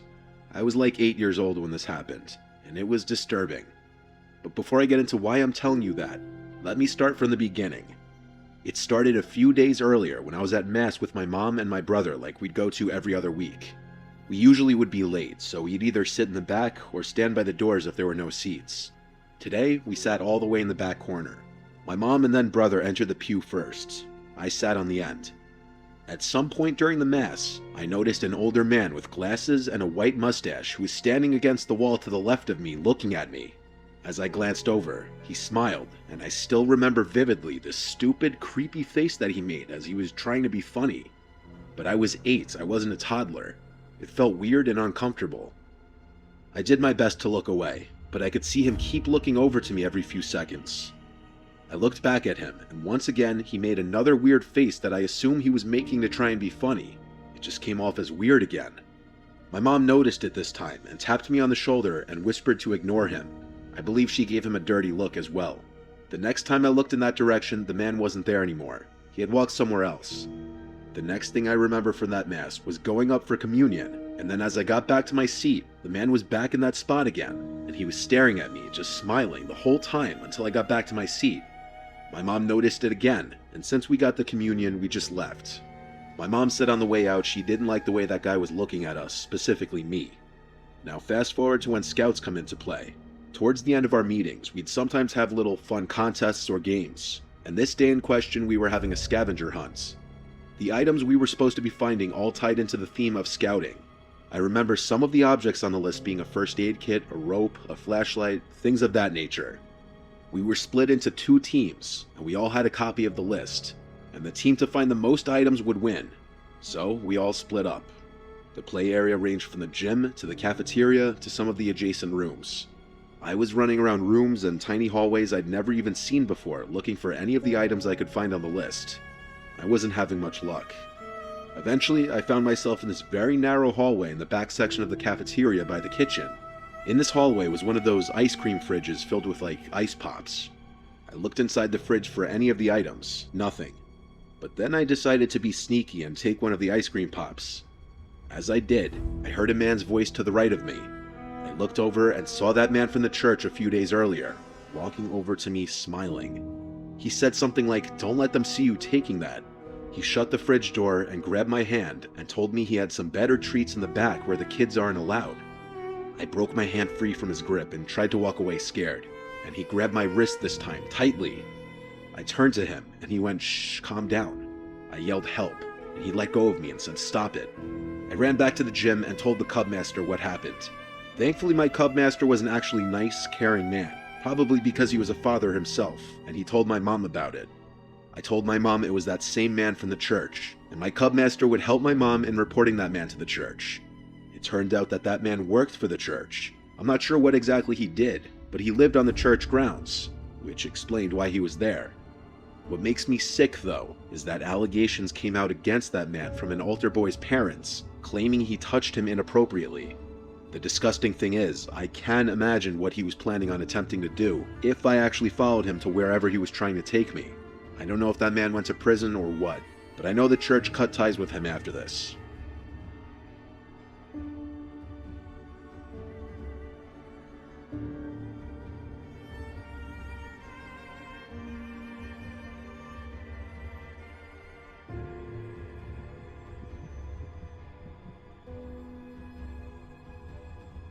This happened in Warren County, Georgia, a very rural inland part of the state.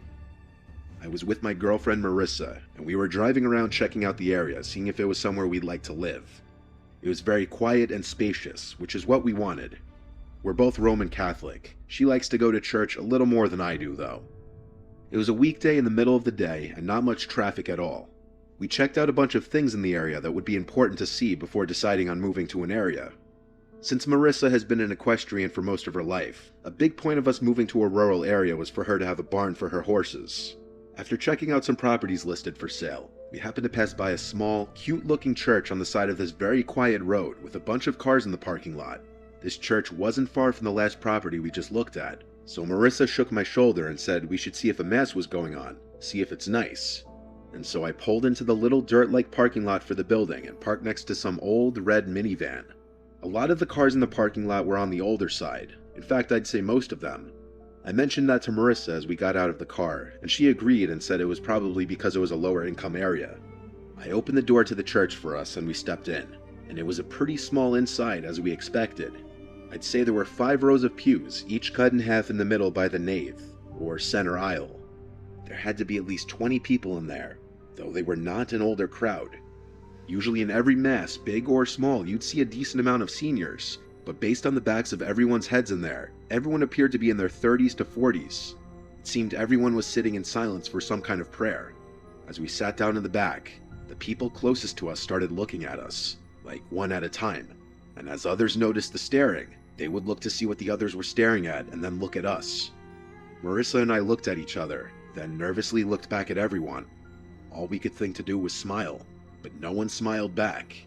They were giving us the most unwelcoming stares, and I just realized none of these people were dressed even remotely nicely for a mass. What was going on here? This was when I realized there were no women in here, not a single one besides Marissa, and the stares, they seemed to be staring more at Marissa than me. A man in a mask at the front of this alleged church, by what I guess was supposed to be the altar, then stepped up and pointed at us and said, "Who invited you here?" I took it upon myself to answer for us, and said that we were just passing by and saw that a mass was going on and we wanted to join.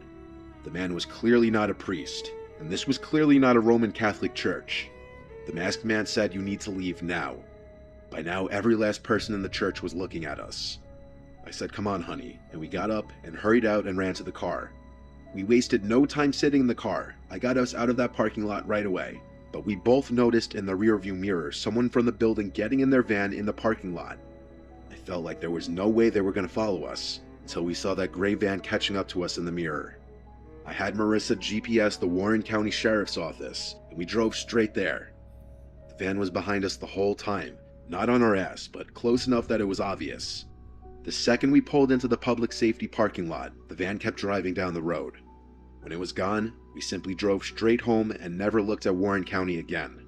We clearly ended up in some kind of cult meeting, but I don't get why they had someone follow us, nor why they were having their meeting in broad daylight, or why they didn't at least lock the door.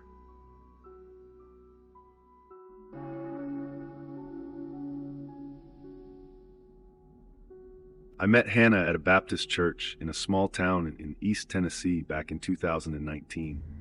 She was 26, worked at a vet clinic, and brought peanut butter cookies to every potluck. Her husband Caleb was an HVC tech. He sat next to her every Sunday with his hand flat on her back, right between her shoulder blades. I noticed it because she would lean forward sometimes, a little, like she was trying to get away from the pressure of his palm, and then he would press harder, and she would settle back against the pew. The first thing that was off was small. We had a women's Bible study on Wednesday nights. Hannah came for about a month and then stopped. When I asked her at church, she said Caleb didn't like her driving at night. I said that was sweet of him to worry. She said yeah, and looked down at her shoes.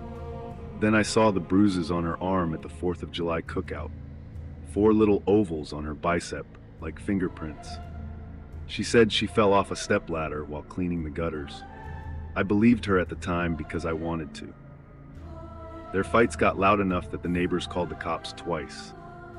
I only know because Hannah's sister told me later. Caleb would always be calm when the officers came. He worked with one of their cousins. They would tell him to take a walk and cool off, and then leave. In November of 2020, Hannah told Caleb she wanted a divorce. She had been packing a bag in secret for 2 weeks, hiding it in the trunk of her car under a pile of old towels. She told him at the kitchen table on a Tuesday night. He went into the bedroom and came back with his Glock 19, the same one he kept in the nightstand. He put the muzzle against her temple, right above her ear, and told her she wasn't going anywhere. She told me later she didn't think. Her hand just came up and pushed his wrist. The gun went off. The bullet tore through the top of her ear and went into the kitchen wall above the microwave. She said the sound was so loud that her hearing was just a high tone for the rest of the night. Blood ran down her neck and soaked into the collar of her sweatshirt. It was a gray sweatshirt from Old Navy. She kept saying that detail when she told the story, as the sweatshirt mattered. Caleb dropped the gun and started crying. He kept saying he didn't mean to.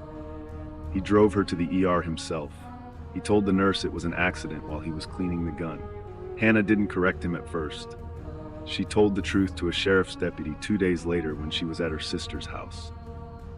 Caleb took a plea deal. Reckless endangerment. He served 11 months. This is where the church part starts. Pastor Doug came to Hannah's sister's house the week after she filed for divorce. He sat on the couch and told Hannah that Caleb had given his life to Christ in the county jail. He said marriage is a covenant and that God hates divorce. He quoted Malachi 2:16. He said if Hannah had not put her hand on the gun would not have gone off. He said this in the same tone of voice he used when he was reminding people about the bake sale. I was there. I was sitting in the recliner across from him. I didn't say anything. I am still ashamed of that. After Pastor Doug, it was the women. Mrs. Linda from the choir brought a casserole and a printout from a marriage ministry website.